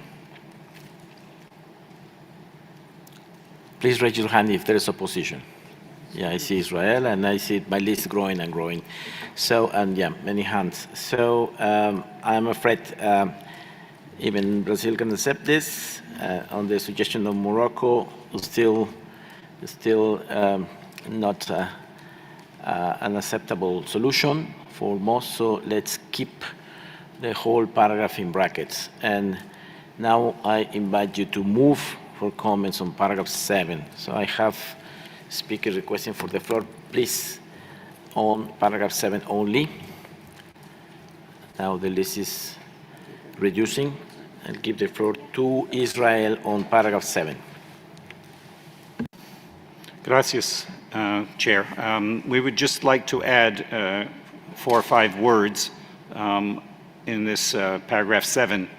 In the first line, monitor the effects of large scale, and we would like to add changes to pathways and of releases of aliens. So just add the words changes to pathways and of. Thank you. Thank you, Israel. I hope this inclusion is acceptable. Effects of large-scale changes to pathways and of releases of alien translocated. I hope there is no opposition. Meanwhile, I'll give the floor to Colombia, followed by Canada. Muchas gracias. Chair, thank you. In this paragraph, we would offer 3 suggestions. We prefer encourages at the beginning of the paragraph. And in line with some other paragraph, we prefer don't enlist here the different biodiversity species. For that, por eso preferimos eliminar. We would like to take out, for example, fish, trees, and game species. On the genetic diversity, take all that out. And finally, in the last line, we would like to take adequate actions. Delete that, please.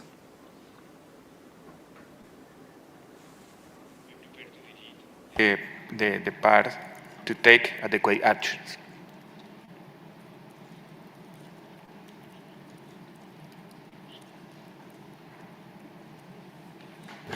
Muy bien.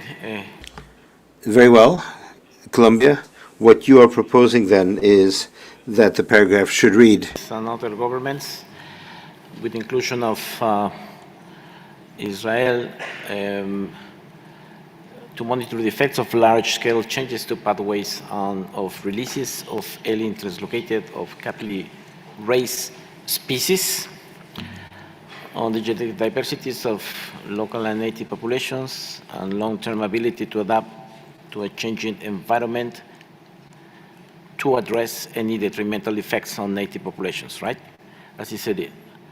That would be the wording. I hope these changes are acceptable, so to eliminate, to take adequate actions. I mean, we go straight to address any detrimental effect. No examples of populations of fish, tree, games. So any captive bred race species, and the changes from Israel and changing urges to encourages. Is that acceptable? Is this formulation acceptable? If there's any opposition, please raise your hand, because I have 4 parties asking for the floor. There is opposition. This is not very helpful. So let's go one by one of the changes proposed. So is there any opposition to change urges to encourages? Please raise your hand.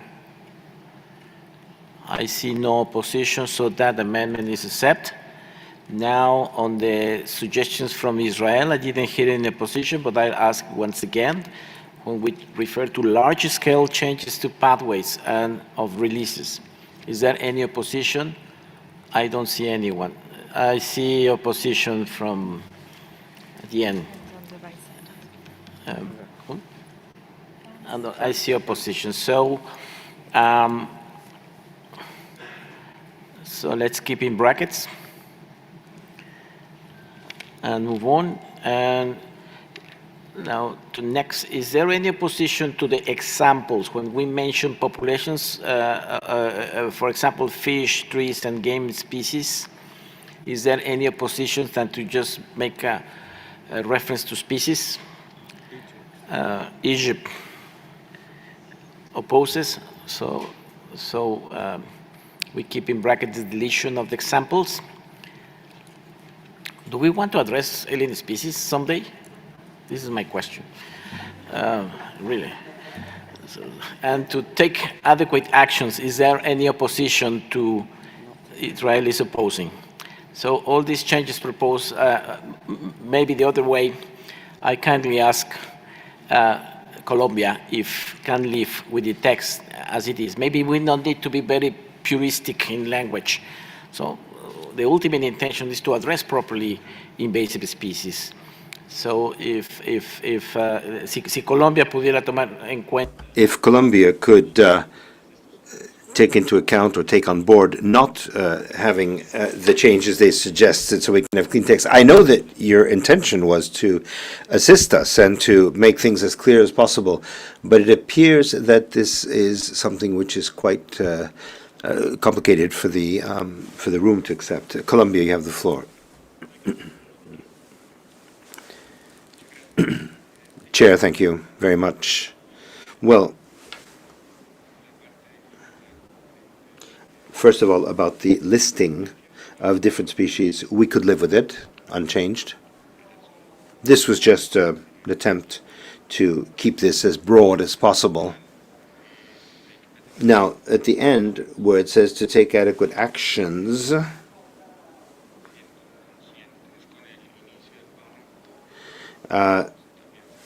we could be flexible on that as well, so that we can move forward. Thank you very much. Well, that means we have only 2 changes. The encourages is in brackets, and the changes that was proposed by Israel, changes to pathways.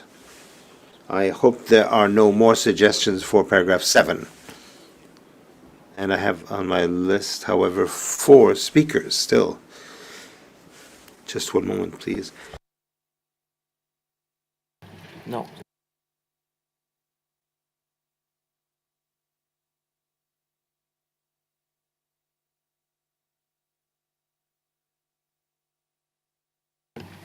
Un último intento, Colombia. One last try, Colombia. I think that there was a proposal to opposition to encourages. Could you live with urges?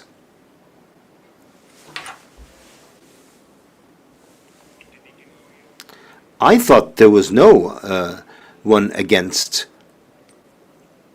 my change in the amendment by putting in encourages. Once again, I'd like to ask the room, is there anyone against putting encourages here instead of urges at the very beginning of paragraph 7? If that is the case, if you're against this, please raise your hand. That's why I was asking whether you could get along with urges and live with it, Colombia, to be able to have a clean text.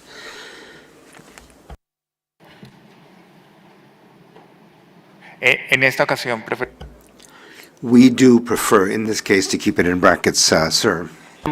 Thank you very much, Colombia. So we'll keep paragraph 7 with 2 brackets. One would be for the encourages in brackets, and the other one would be for the pathways change that Israel would like to see. Comments on paragraph 8 now, please. And I'd like to give the floor to Canada, followed by Egypt, and then Palestine. Merci, Monsieur le Président. Chairman, thank you very much. Well, actually, I had to comment on paragraph 7 still, and that was to add at the end, and to share knowledge and best practices with other parties as appropriate.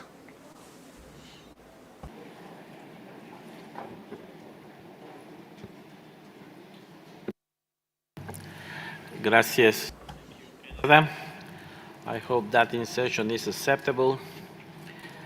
I invite you to remind that what we're doing with this document is also send the annexes for a peer review process. So that's the main goal.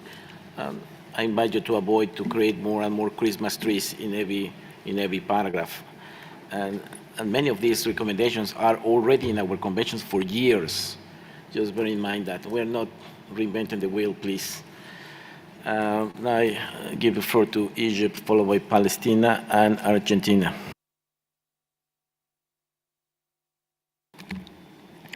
Mr. Chairman, we don't have a problem with paragraph 8 because you deal with supporting implementation of GBF. There is no problem. But I think our intention was to look at the paragraph 7 because again and again, you rightly said very clear that the alien invasive species exists for more than 25 years. The first time that came to our attention, 1996, and many, many issues have been done. But we are very specific this time. We are dealing with e-commerce. We are dealing with shipment and air transport and whatever, etc. So there is likely impact. That's why when you transfer all of this, it is likely that you will change the pathways. We know. And it is part of our decision that we have to identify the pathways for the alien invasive species. So we support Israel on that. But when it comes to examples, I'm glad that Colombia changed their mind because many, many of these examples already exist now at a scale, small scale in trade. But we have to be very, very careful on applying precautionary approach and other means. Thank you, Mr. Chairman. Thank you for the comment, Egypt. Let's focus our interventions to text. I know you support Israel. Now I give the floor to Palestine, followed by Argentina and the UK. Tahida. Thank you, Mr. Chair. We support to keep the text of paragraph 7 as it is with slight modification. Urges parties and other governments to foster the monitoring of the effects of large-scale releases of alien translocated or captively raised populations intentionally and non-intentionally.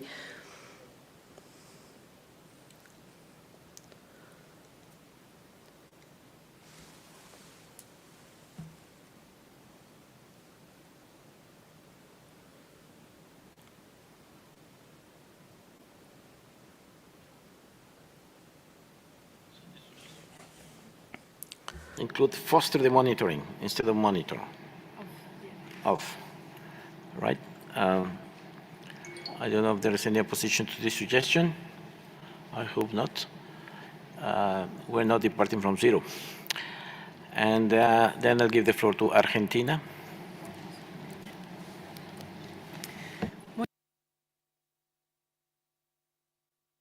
¿No?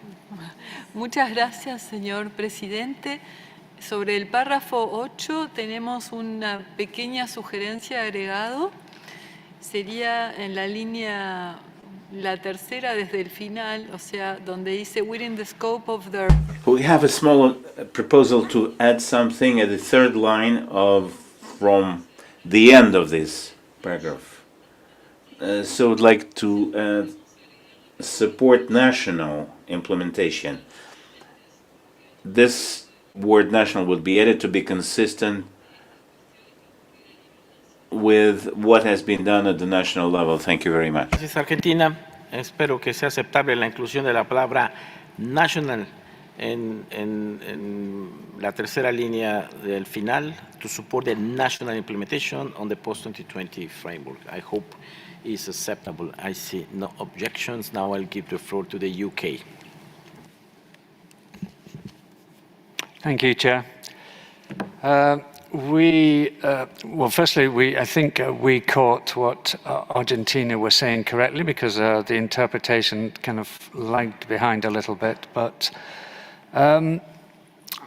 seems fine. The changes that we were going to suggest here, there's quite a long list of organizations here, and we tend not to try and add to lists, but it seemed to us that the absence of the Food and Agriculture Organization of the United Nations and the World Health Organization were both relevant here, given the impacts of invasive alien species on both agriculture and health, and we suggest their addition. They could go anywhere in the list, of course, possibly after the World Organization for Animal Health. Thank you, Chair. Thank you, UK. So it's to include FAO and World Health Organization in the list. Thank you very much. I believe that's pretty much acceptable, makes sense. Thank you. I don't have more requests from the floor, so I invite you to move to paragraph 9. I don't see requests from paragraph 9. Let's move to paragraph 10. I don't see any requests on paragraph 10. Oh, I see Argentina followed by Canada. I'm sorry, Señor Presidente. Apologies, Mr. Chair, but we also have some proposals. The first one on paragraph 10 is to change welcomes to takes note.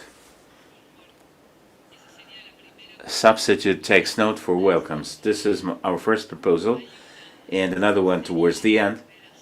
There's a list after infectious diseases affecting biodiversity.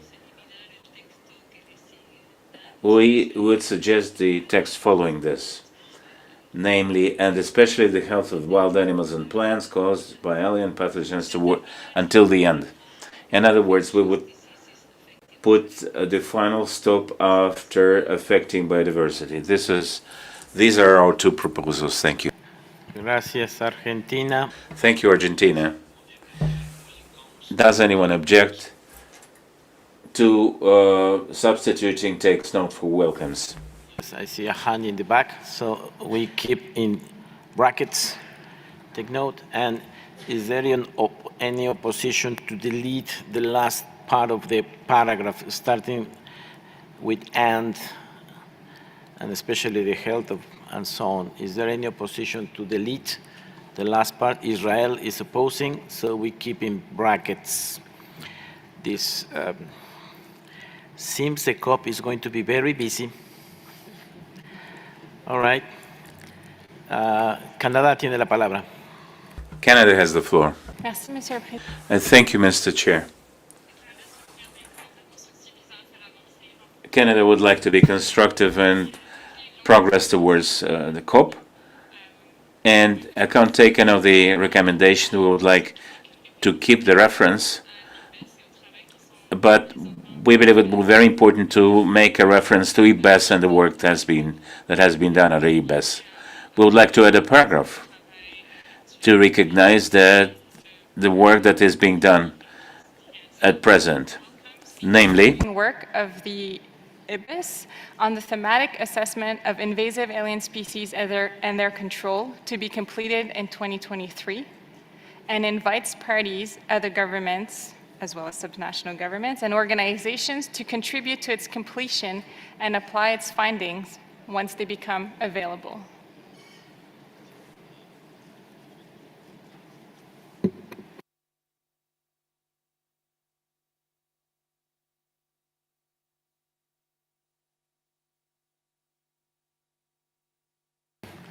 Thank you, Canada. So you want to make reference to the ongoing work on the assessment by IPBES on invasive species.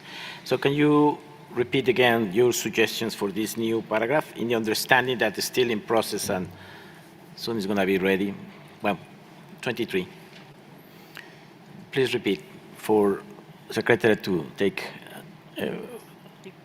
at detection speed, please, for this new paragraph after paragraph 10, right?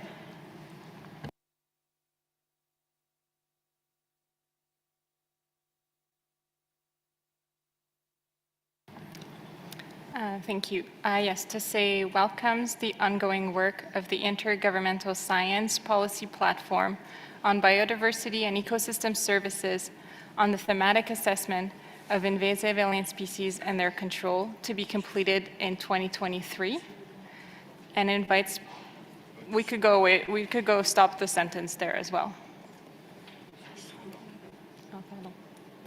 Thank you very much. Yes, that's less is more. Is anyone opposing to the insertion of this new paragraph, recognizing that IPBES is working on this topic? I see South Africa and Israel. Okay, if there is any opposition to this new paragraph, please raise your hand. Argentina is opposing to the insertion of this new paragraph. ¿Se opone Argentina? Tiene la palabra Argentina.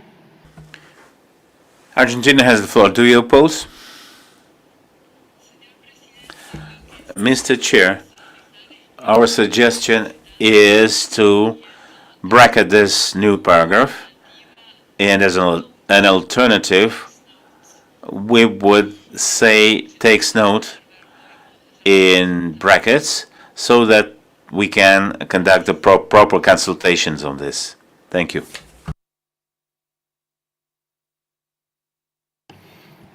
Okay, Argentina. Entiendo entonces que sugiere cambiar. So you suggest Argentina to take note instead of welcomes, meanwhile to leave it as a bracketed text. Well, let's leave it at this for the moment. After consultations, when we have an L document, perhaps we'll be able to eliminate these brackets. If this is working this, we would like to mention this, make a reference, and next year it may be considered by our convention. At least this is my impression. Now South Africa has the floor. Thank you so much, Mr. Chair. I just wanted to bring to your attention that Decision 1414 has already welcomed the work that is happening under the IPBES, including the thematic assessment on the alien invasive species and their control. So if Canada insists, then we can put that language in bracket. Thank you very much, South Africa, for reminding us. So this is an element already considered in the previous decision, as you said, just for the reminder of Canada's attention. Thank you very much. So meanwhile, still in brackets. And let's continue with paragraph 11, please. Brazil, tiene la palabra. You have the floor. Thank you, Mr. Chair.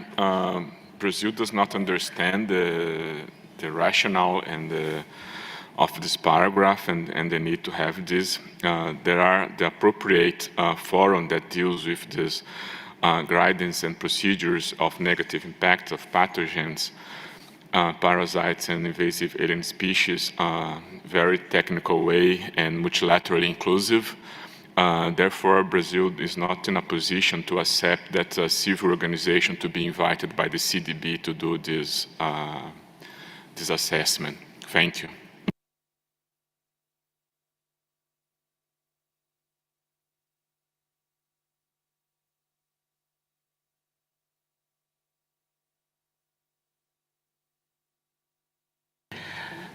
So Brazil, your suggestion then is to delete the paragraph, to delete paragraph 11. That's the Brazil suggestion. Is anyone opposing the deletion of paragraph 11? I see Israel opposing, so we keep it in brackets, and Guatemala as well. Okay, France, tiene la palabra. You have the floor. Thank you, Mr. Chair. We do oppose to the deletion of this paragraph. So paragraph still stays in brackets. Argentina. Argentina? Gracias, señor. I thank you, Mr. Chairman. We'd like to join Argentina and Brazil. We would like to delete paragraph 11. Thank you very much. Now let's proceed to paragraph 12. Any comments on paragraph 12? Mexico has the floor. Just for consistency with our previous insertion, we would ask in A, line 3, when it says consignments of environmental hazardous living organisms, to add or propagals. Muchas gracias, México. Thank you very much, Mexico. Organisms and propagals. I hope this is acceptable for everyone, as in the previous part. I don't see it seems so. Spain, then Argentina. Thank you very much, Mr. Chair. Are we now working on paragraph 12 with all the subparagraph? Spain would like to make a proposal taking into account the existing decision concerning the intermediate period for the review of the annexes, with the importance that we give to the invasion alien species, so that we can make a decision at the COP as soon as possible. But there are certain issues that are of special interest, and we think that the Secretariat could follow this line of business, and we hope that these should be included in the main part of the agreement. After A, that would be a new subparagraph A bis for the moment. This text comes from Annex 6 with a call to the Secretary to cooperate with the World Tourist Organization. I think that the Secretary could already start its work on this. I read in English. IPBES to collaborate with the World Tourism Organization to consider joint efforts in addressing tourism as a major possibility for introducing invasive alien species and the management thereof. Y como digo, And I repeat, this comes from the annexes as they are now. And we hope, for this reason, that it could be acceptable to all the parties. Thank you. I thank you. Spain. Spain proposals to include a new paragraph suggesting that the Secretary collaborates with the World Tourism Organization to make joint efforts in relation to the introduction of invasive alien species, and I hope there are no objections. If there are objections, please raise the hand.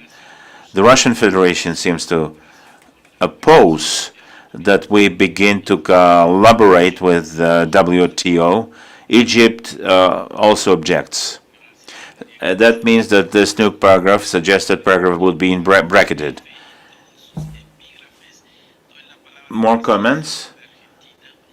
Brazil, followed by Argentina and Egypt.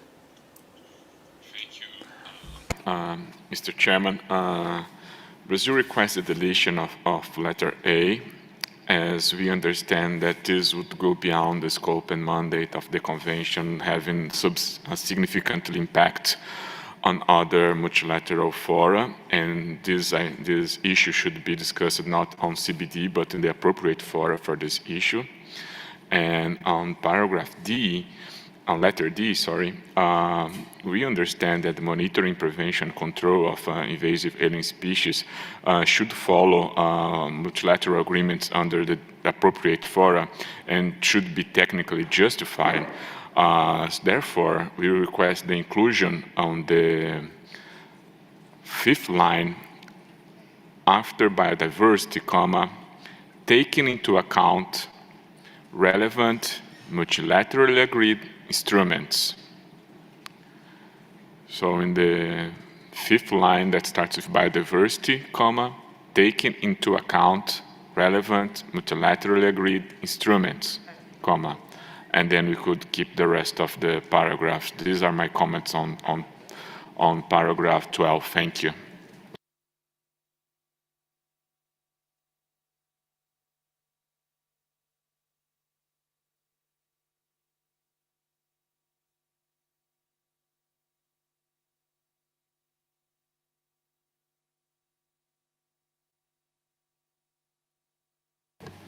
Thank you, Brazil. So your suggestion is deletion of paragraph 12A.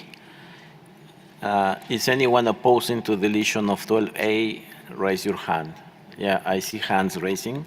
Keep in brackets. And then the insertion on 12D after biodiversity taking into account relevant multilateral agreement instruments. That formula has been used in the past.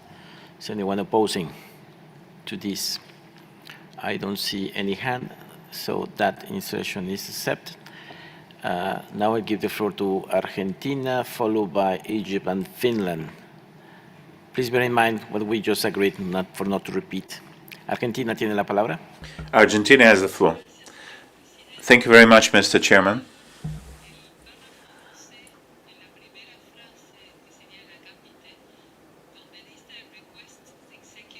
At the very start of paragraph 12, request the Executive Secretary would like to insert a short language under the guidance of the Chair. Así que sería request Executive Secretary under the guidance of the Chair, comma, subject to availability of resources. Eso por un lado. This is one part. Next, we support the Brazil suggestion to eliminate subparagraph A, and we would like to add in subparagraph B, after globally harmonizing operational guidance, the word voluntary, as we also suggested before. So the text would read, the globally harmonized and operational voluntary guidance. These are our comments on this paragraph 12. Thank you very much. I thank Argentina. Let me repeat. First, Argentina supports the suggestion of Brazil to eliminate subparagraph A, then to add voluntary before guidance in subparagraph B. What looks to me totally innovative is under the guidance of the Chair.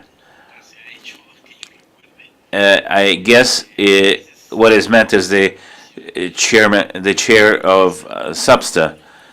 I've never seen anything like this. Sometimes there was reference to the chairing officers, but not someone in person. I don't know any precedent of any similar responsibility which would affect me. If you could modify your proposal, perhaps the Secretariat could help. Meanwhile, I see Brazil has asked for the floor. Please. Thank you, Mr. Chairman. No, Brazil fully supports the intervention by Argentina, including the insertion in the beginning of the paragraph I think that we're overstretching the capacity of the Secretariat to respond to all several demands from the parties, and I think that clear guidance is necessary so they can be more focused and be more party-oriented to the needs of and the priorities of the parties. Therefore, I think there should be an insertion referring that this work should be made under guidance of the chair of the SBSTA. So the chair of the SBSTA is able to be aware of the documents that will be prepared, and these documents come from the Secretariat. He or she will have the opportunity to be assured that it responds to the party's needs and priorities. So therefore, Brazil supports Argentina and would like to see this test included in the paragraph. Thank you. Thank you, Brazil and Argentina. I have a proposal. Instead of SBSTA chair, it could be SBSTA bureau, because that's a more democratic way to provide guidance. Usually, there is reference to the bureau, not a person in particular. So it's a more collegiate way to advise the Secretariat. So my suggestion is to include that language. I see Brazil is noting, and I believe also Argentina is noting. So we can insert in consultation under the guidance or in consultation with the SBSTA bureau. Right? Thank you very much. Now I'll give the floor to Egypt. We're getting close to one, and we still only one document. We cannot be doing only one document per session, otherwise we will need like 5 or 7 plenaries more. Egypt, followed by Canada and Belgium. Mr. Chairman, CBD already made many decisions on several aspects of alien invasive species. This time, we are dealing with e-commerce. So the issue of tourism is a little bit difficult now, unless we provide guidance and more restrictions, whatever. That's why we have to restrict ourselves to e-commerce and all of the good annexes, whatever. Secondly, I'm a little bit confused regarding the peer review of all of these annexes, which they are very valuable, but if they are going to be submitted for consideration by COP16, how can we justify all of the recommendations that already we are in our hands? I'm a little bit, the time is a little bit problematic for us. Thank you. Thank you. Egypt, let me think about your concerns. Meanwhile, I'll give the floor to Canada, followed by Belgium and Morocco. Merci, Monsieur. Thank you, Mr. Chair. Canada would like to propose a change in subparagraph B. We could make more specific the end of the phrase.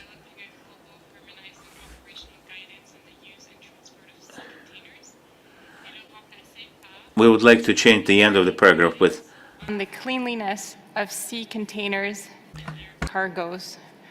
Ce texte est plus précis par rapport. This language would be more specific, more precise, and it would be more precise than the existing language.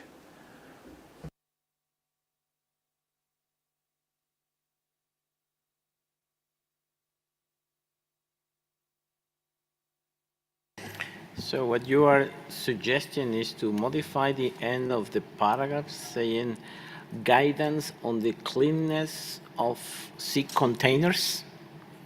Is that what you are suggesting to?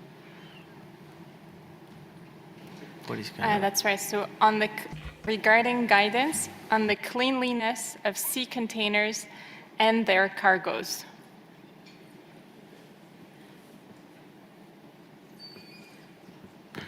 Thank you, Canada. So to better understanding of everybody is developing a globally harmonized and operational voluntary guidance on the cleanness of sea containers and the cargoes. That will be the new formulation. Is anyone opposing to these formulations? I see Argentina opposing. So we'll keep it in brackets. These changes will be in brackets. Thank you. Now I'll give the floor to Belgium, followed by Morocco and the UK. Thank you very much, Mr. Chair. And I would like to go back to the suggestion by Argentina and Brazil on the first line of paragraph 12. Now, while we fully appreciate the work of the SBSTA chair and the SBSTA bureau, we are a little bit uncomfortable with the addition. But could you please ask the Secretariat to read out the wording as it stands now, because there was some lack of clarity. Thank you very much.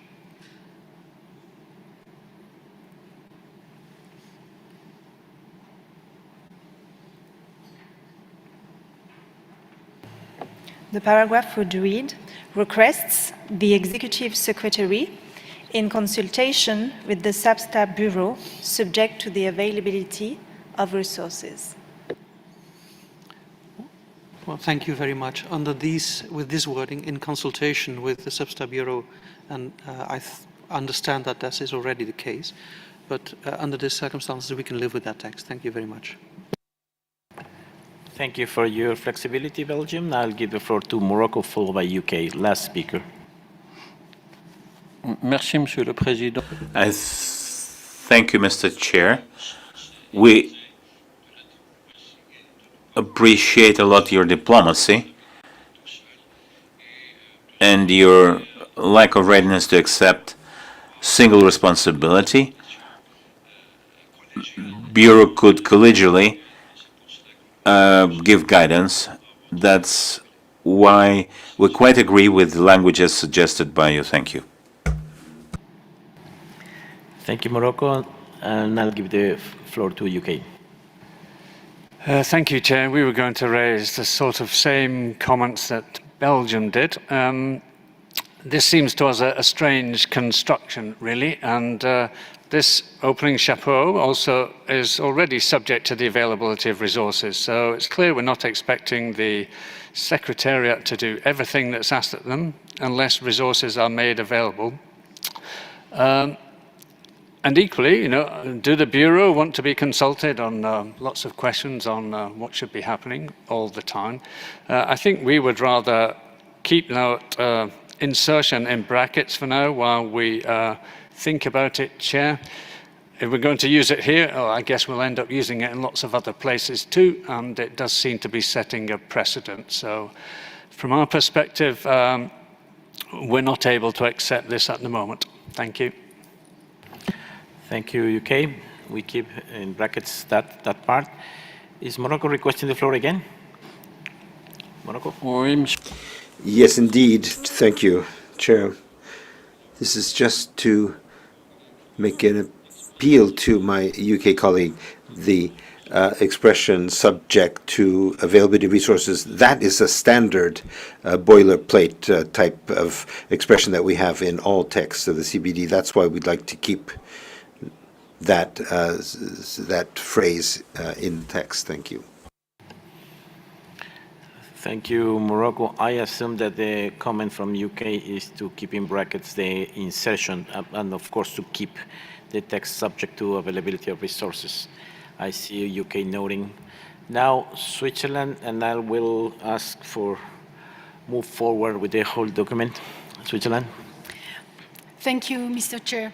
So this paragraph 12 is really for us becoming a jigsaw puzzle, and we don't really understand the value of having this in consultation with the SBSTA Bureau.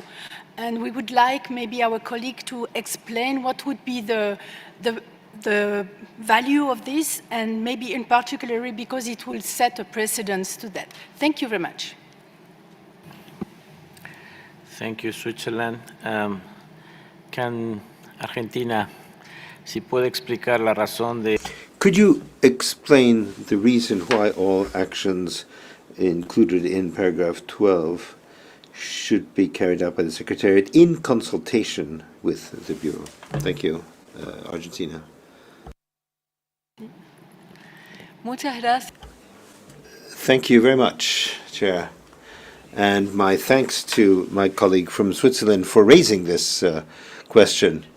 from our point of view, the Secretariat of the Convention has been carrying out work that is of great value, and they're working very hard on the production of a significant number of documents for the work of the parties.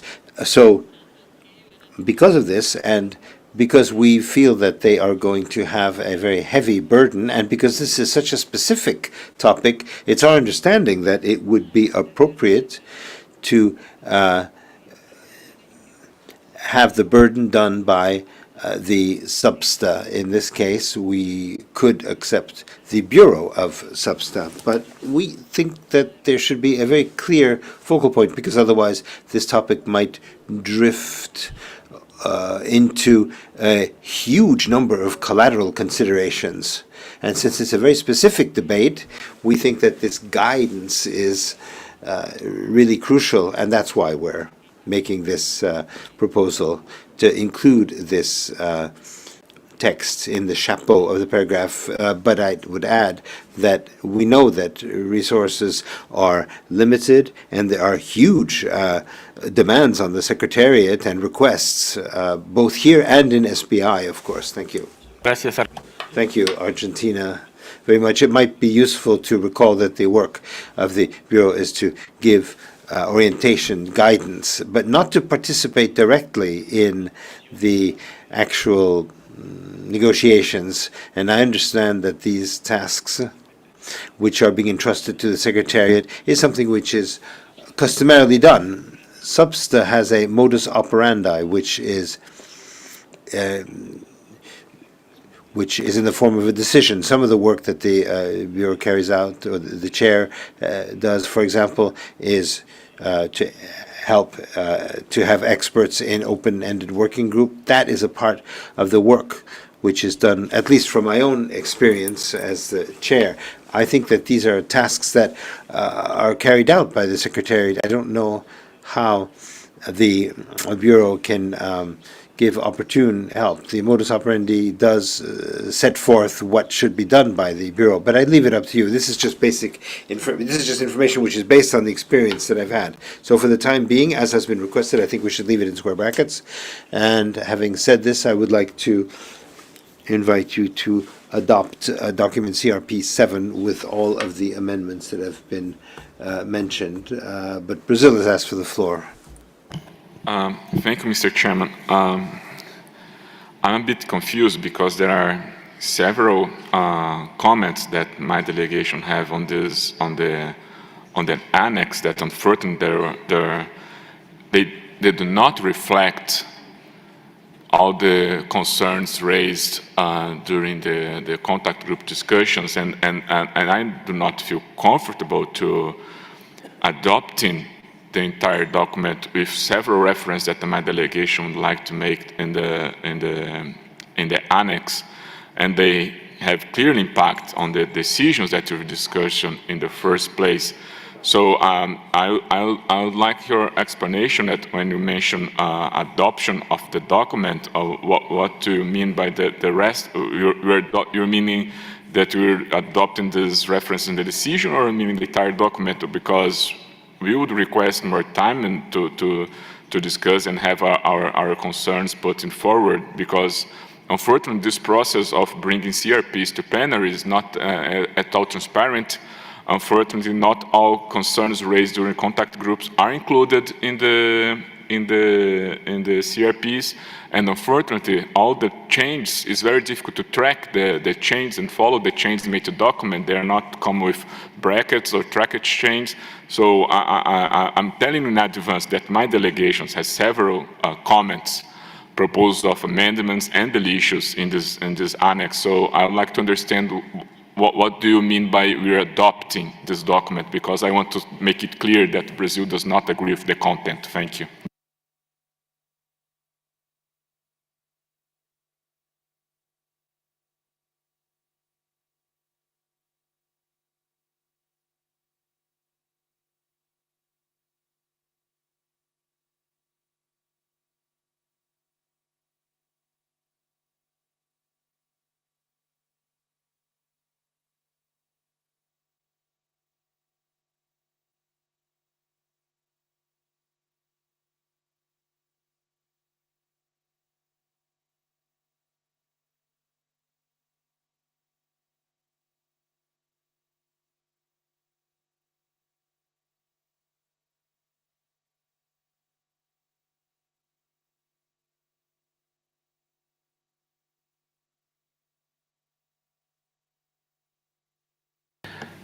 Thank you, Brazil, and I'll try to be very clear on this.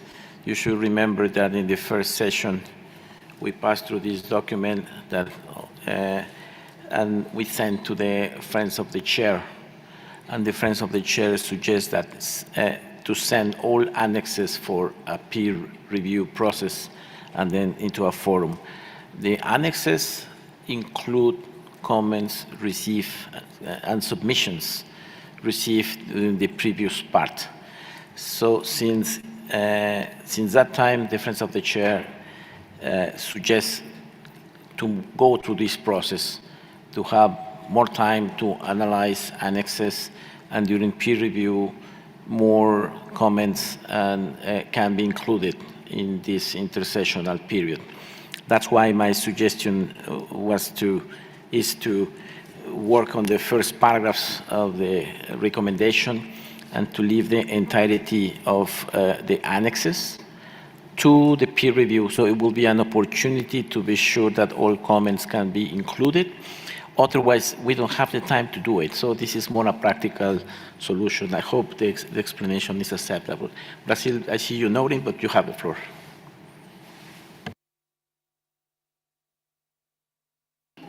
Thank you very much for your explanation. It's a good way out. So I would just like to highlight the 2 points I made before regarding the lack of transparency on the process of the new test, and that this peer review process should not consider that those annexes were discussed and agreed by the parties. There are several comments that were made and does not reflect the discussions made on this. So maybe somehow in the report of substance, there could be a reference that this annex, it was discussed but not agreed by the parties, so we can avoid prejudging this peer review process. Thank you. Thank you, Brazil, and thank you for the suggestion. We can elaborate some language reflecting these situations. Of course, we are not agreed. It was not the time, and we still have a lot to be done, but we can channelize through this way. Thank you very much. With this understanding, so I invite the floor to approve the document with these amendments in order to later in this meeting have as a L document. This document is approved.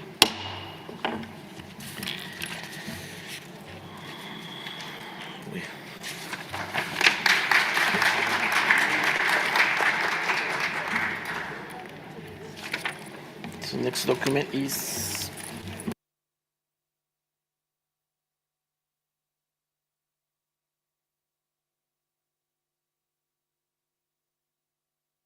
we have few minutes to continue. Let's move to document CRP2 on conservation and sustainable use of marine and coastal biodiversity. This is item 6. Colleagues, you will recall that on agenda item 6 on marine and coastal biodiversity, we have 2 CRPs. CRP2, Conservation and Sustainable Use of Marine and Coastal Biodiversity, and CRP4 on EPSAs. There was initially one pre-session document prepared for this agenda item. However, on the basis of numerous statements delivered by parties in the first reading of this item, the 2 sets of draft recommendations contained in the pre-session document were split into separate CRPs. CRP4 was discussed in a contact group last night and will be reissued as a CRP4 Ref 1 for discussion on a later plenary. We will now take up CRP2 and go through it paragraph by paragraph. I invite you to be very precise and not to include new language unless it's absolutely necessary. So I would like to start with the preamble. So I open the floor for comments on this. I hope Secretary is ready. So I open the floor for comments on preamble. Brazil, you have the floor. Thank you, Mr. Chairman. On the second paragraph, recognizing the need to strengthen collaboration with the competent intergovernmental organizations with a mandate in areas beyond national jurisdiction, since CBD does not have such a mandate, it would not be other, it's the competent. This is the comment on the preamble. Thank you.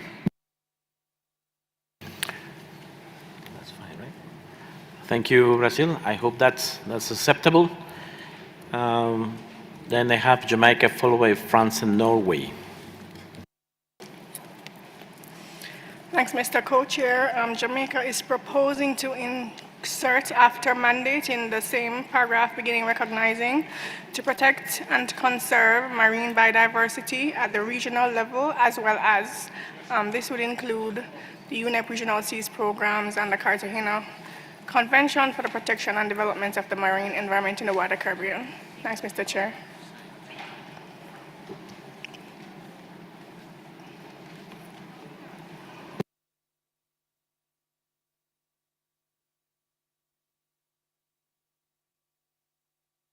I'll ask Secretary to read the new formulation. Thank you, Mr. Chair. The new formulation would read as follows, including both the amendment from Brazil and from Jamaica. Recognizing the need to strengthen collaboration and cooperation with the competent intergovernmental organizations with a mandate to protect and conserve marine biodiversity at the regional level in areas beyond national jurisdiction in support of the application of the ecosystem approach and the conservation and sustainable use of marine biodiversity. Thank you, Secretariat. I hope this is acceptable. Want to repeat? Can you repeat, please? Apologies for speaking quickly. Recognizing the need to strengthen collaboration and cooperation with the competent intergovernmental organizations with a mandate to protect and conserve marine biodiversity at the regional level in areas beyond national jurisdiction in support of the application of the ecosystem approach and the conservation and sustainable use of marine biodiversity. Thank you, Secretariat. I hope it is acceptable. I see no objections. If there are objections, can you raise your hand? So I see a hand in the way. France, you have the floor, and Norway. Thank you, Chair. Yeah, we would have an alternative language to suggest. It was sent as well to the Secretariat, all our amendments, so if you have it at end, that might help. So our proposal would read, competent intergovernmental organization in support of, and then the changes, the conservation and sustainable use of marine biodiversity, including of areas beyond national jurisdiction, applying the ecosystem approach and the precautionary principle, and using the best available science. Thank you.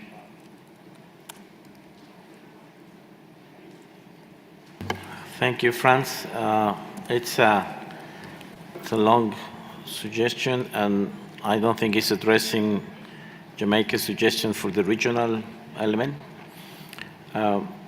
So I hope and invite you to be very precise, because it's like redrafting the whole paragraph. So I will ask Secretary to read again the proposal that you sent to see if that can replace, that's in replacement of the paragraph, right? Please, Secretary. Thank you. Recognizing the need to strengthen collaboration and cooperation with other competent intergovernmental organizations in support of the conservation and sustainable use of marine biodiversity, including of areas beyond national jurisdiction, applying the ecosystem approach and the precautionary principle, and using the best available science. Can we accept this new formulation? Is anyone opposing? I see hands opposing. So my suggestion is to keep suggestion from Brazil, to keep Jamaica's introduction, and to put as an alt the new formulation in brackets from EU. Now I will give the floor to China.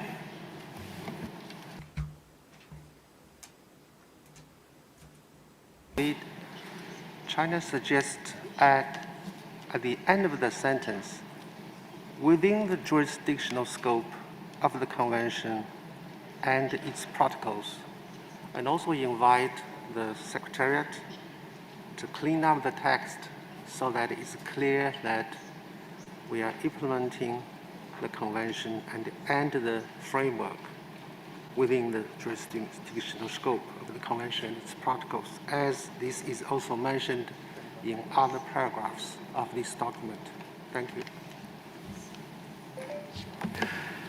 Thank you, China. So at the end of the paragraph, you're suggesting to include within the jurisdictional scope of the convention and its protocols. Is anybody opposing? Raise your hand. I see no objection. Thank you very much. Now I give the floor to Norway, followed by Denmark. Thank you, Chair. Just to say that we support the suggestion from China, so we would oppose the suggestion by Brazil, because in CBD Article 4, it squarely says that in the case of process and activities, regardless of whether effects occur, carried out under its jurisdictional control within the area of its national jurisdictions or beyond the limits of national jurisdiction. So in these cases of processes and activities, the scope of the CBD extend outside national jurisdiction. Thank you. Thank you, Norway. So keep in brackets suggestion from Brazil as request. Denmark, you have the floor. Thank you, Chair. We would like to support Norway and France with the amendments, and also want to have the proposed text from Brazil in brackets. We oppose it. Thank you. Thank you. So we keep the changes in the paragraph with Brazil in brackets, the inclusion of Jamaica, the last part of China, and the new paragraph in brackets again from the EU. Let's move to next paragraphs. If there are all comments on the preambular section, we can go to paragraph 1, operative paragraph 1. Chile, you have the floor.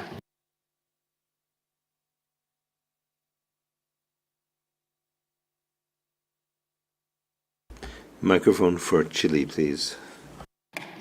Thank you, Chair.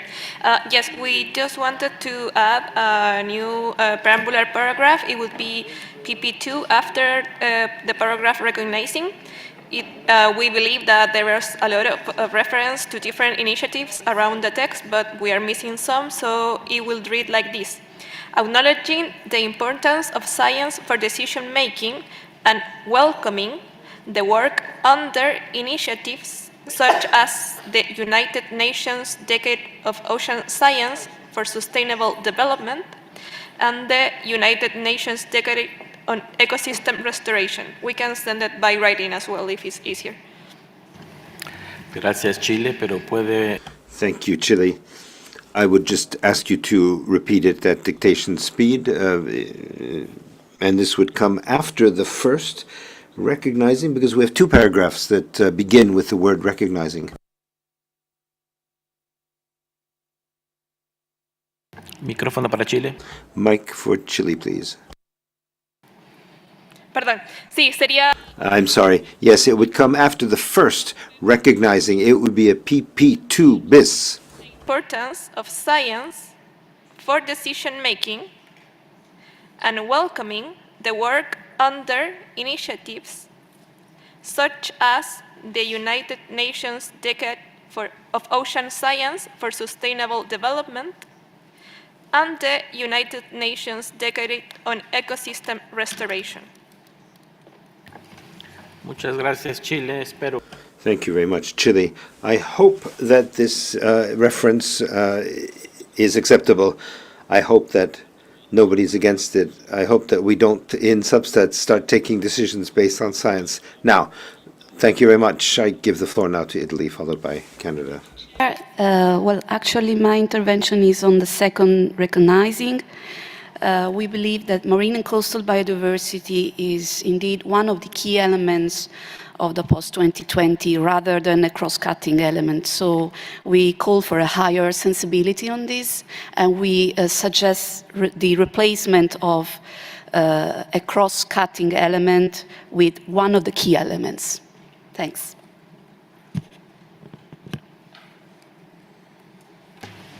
Grazie, Italia. Is anybody? Thank you, Italy. Suggestion? Raise your hand. I don't see. Morocco is opposing. Morocco, you have the floor. Merci, Monsieur le Président.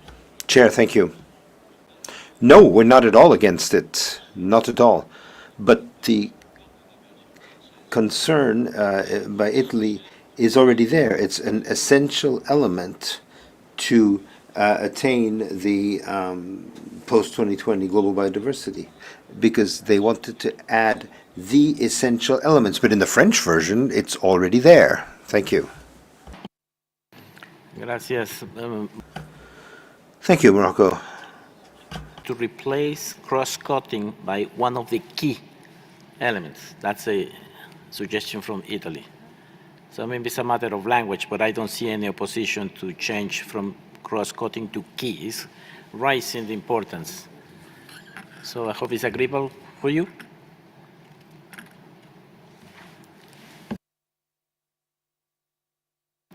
Dans la version, Monsieur le Président, que j'ai... Well, in the version that I have in front of me, it says essential elements, key elements. It's already there in the French version. Thank you. Thank you, Morocco. I believe it's a problem of translation there, but I believe there's full understanding and agreement on to recognize on the key elements. We have only 5 minutes remaining. We're extending our time. Please, and thanks for the consideration of translators. So we invite you to make the best use of the remaining minutes. So my suggestion is to take this amendment from Italy, and I open comments for following paragraphs. I have Canada followed by France.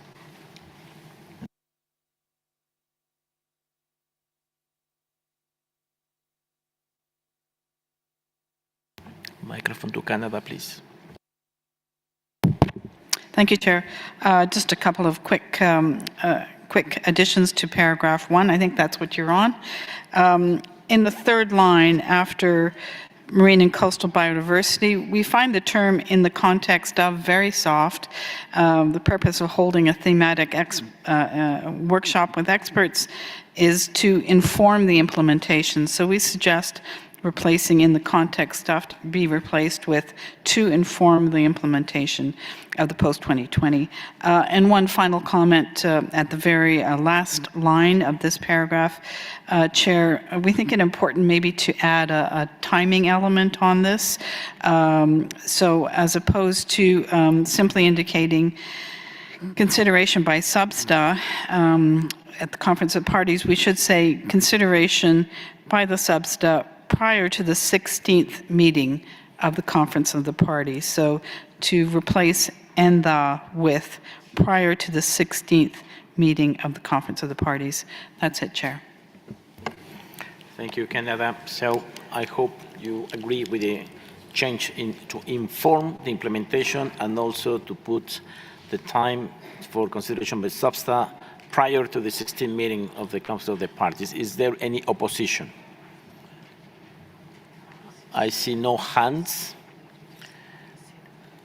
Thank you. So it's accepted. Now I give the floor to France, followed by Brazil. Thank you, Chair. So we would like to replace takes notes by welcomes. Thank you.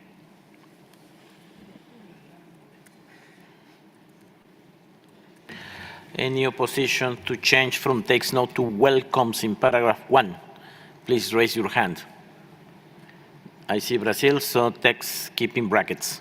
Now we give the floor to Brazil. Thank you, Mr. Chair. It's very difficult to welcome a report of a workshop that was produced without all the issues being considered by those involved in the workshop. Let's recall that's what happened in that workshop. There was not enough time to discuss all the issues, and even though a report was prepared on all the issues. So that's the reason Brazil could not welcome it. But regarding the paragraph 1, we have some amendments. In the second line, after Executive Secretary, we request to delete to conduct at and to insert to compile submissions from parties and relevant stakeholders to be considered as potential elements for the strategic review, so on until marine and coastal biodiversity within national jurisdiction, and then after the GBF, and to prepare a compilation of views based on the submissions aforementioned to support the preparation of the program of work.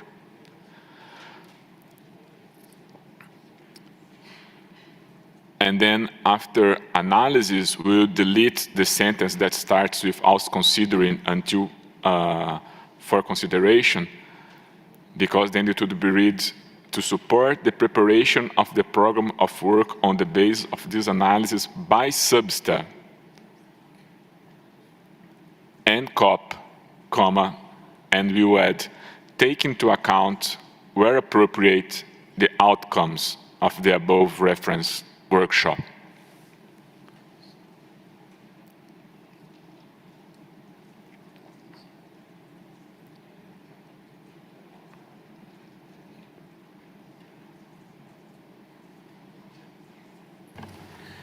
Thank you, Brazil. Certainly is a quite number of changes to this paragraph.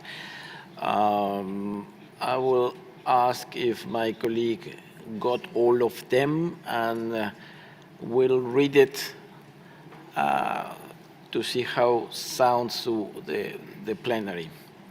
Please, Secretariat.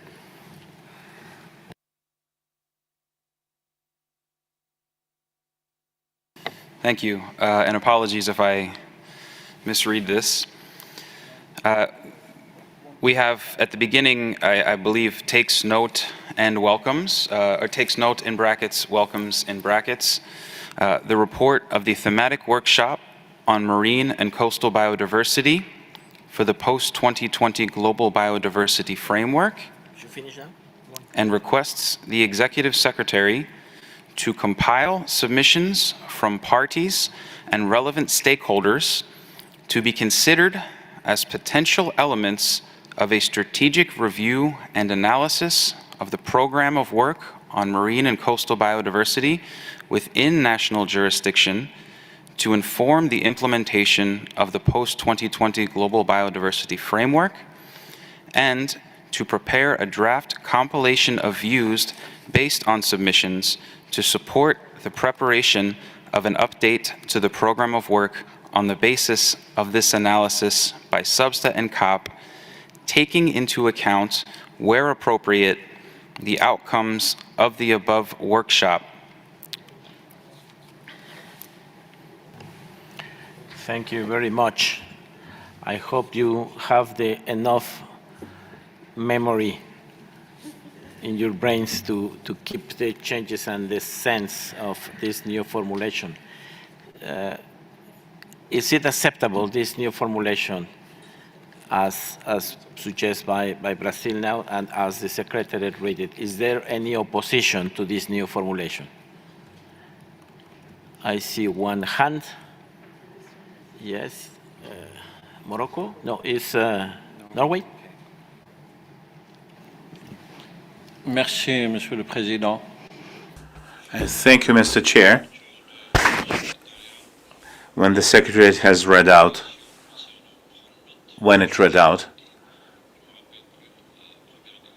takes note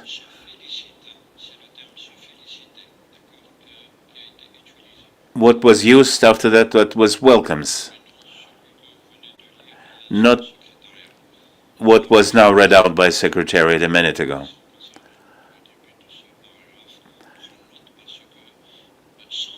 We believe we should start the paragraph with takes note without trying to minimize the results. But we also support welcomes. Yes, my question was if we can accept the new formulation of Brazil, which goes in the line of takes notes, and all the changes. I know it's quite hard with so many changes, but I saw one hand opposing, which is Norway and the UK. So this is a complicated situation. We have a few minutes more, 5 minutes more, and we are on an L document, so we're supposed to approve an L document. Another option is to have the clean version as an alternative paragraph as written by Brazil, and to include it and send with brackets to the COP. I think that's a more practical way to move forward. So I invite you to now make comments on paragraph 2 on request, starting with request. Let's see if we can make it. I have Norway followed by Brazil.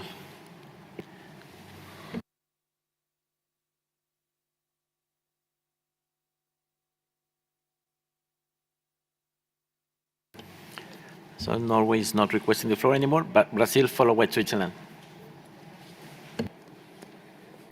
Thank you, Mr. Chairman. In this paragraph, Brazil would request the following amendments.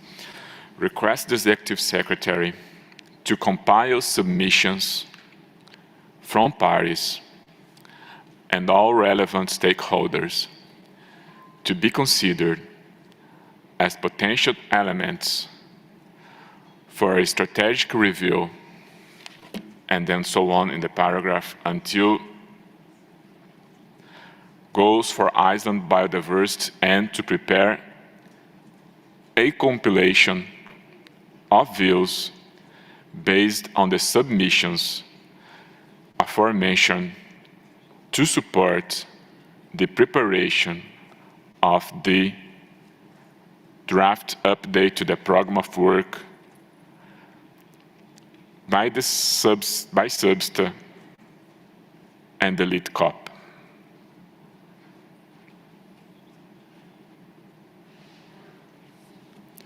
It's a party-driven process, and the parties should discuss and develop the framework. So we think that it's much more constructive, much more inclusive, and much more consensus-oriented when the parties are on the process and not receive prepared tests elsewhere.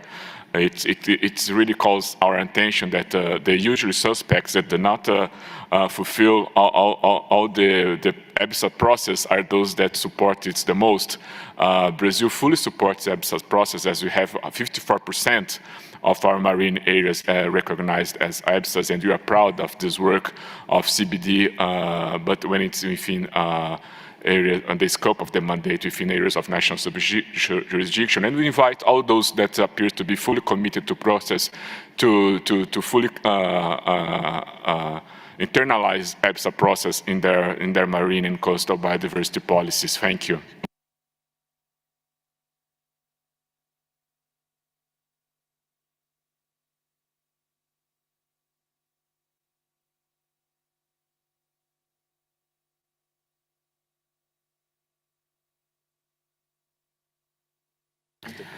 Brazil, I will ask you again to read the paragraph as you would like to hear, so Secretary can capture and for clarity of everybody. Please. Sure, thank you, Mr. Chairman. Appreciate the opportunity.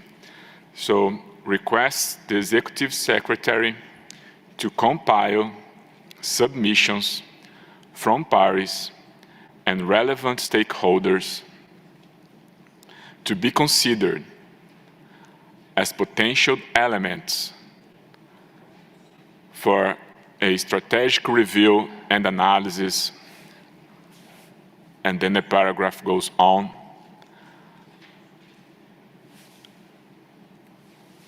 Until after biodiversity, comma, and to prepare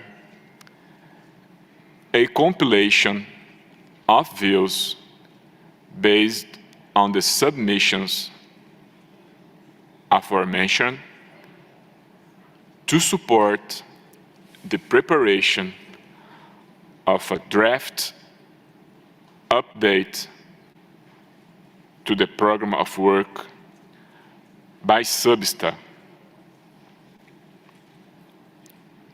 Thank you.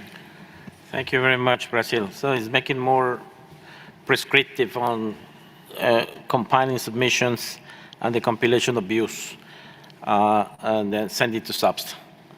Usually SBSTA sent to COP is a natural process. Can we accept that those precisions? I mean, it's not changing in substance, it's being more precise in the way to proceed, to my point of view. I see two hands. Are you opposing to the changes? France and US and Switzerland. What I'll do, in interest of time, is to, again, put the new formulation from Brazil as an out version of this paragraph to be considered by COP, because it won't be an agreement, as I see. So I don't see any more requests on the floor, and I need to stop in 1 minute more. I thank the interpreters for doing this. So now I open the floor to paragraph 3. Colombia.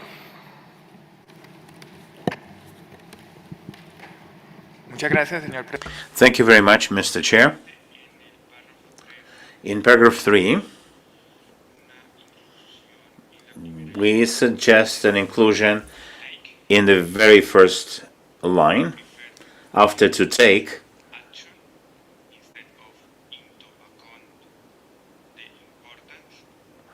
instead of into account the importance, we would say action.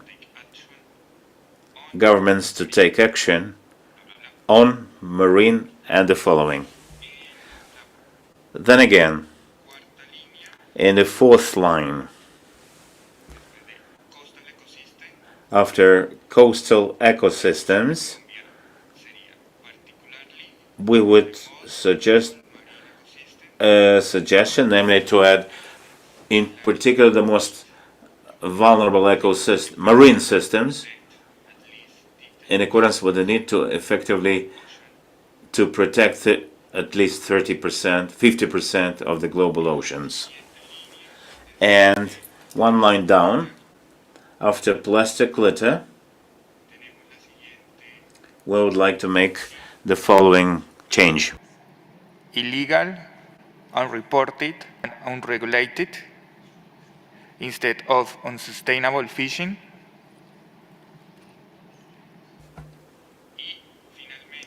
And finally,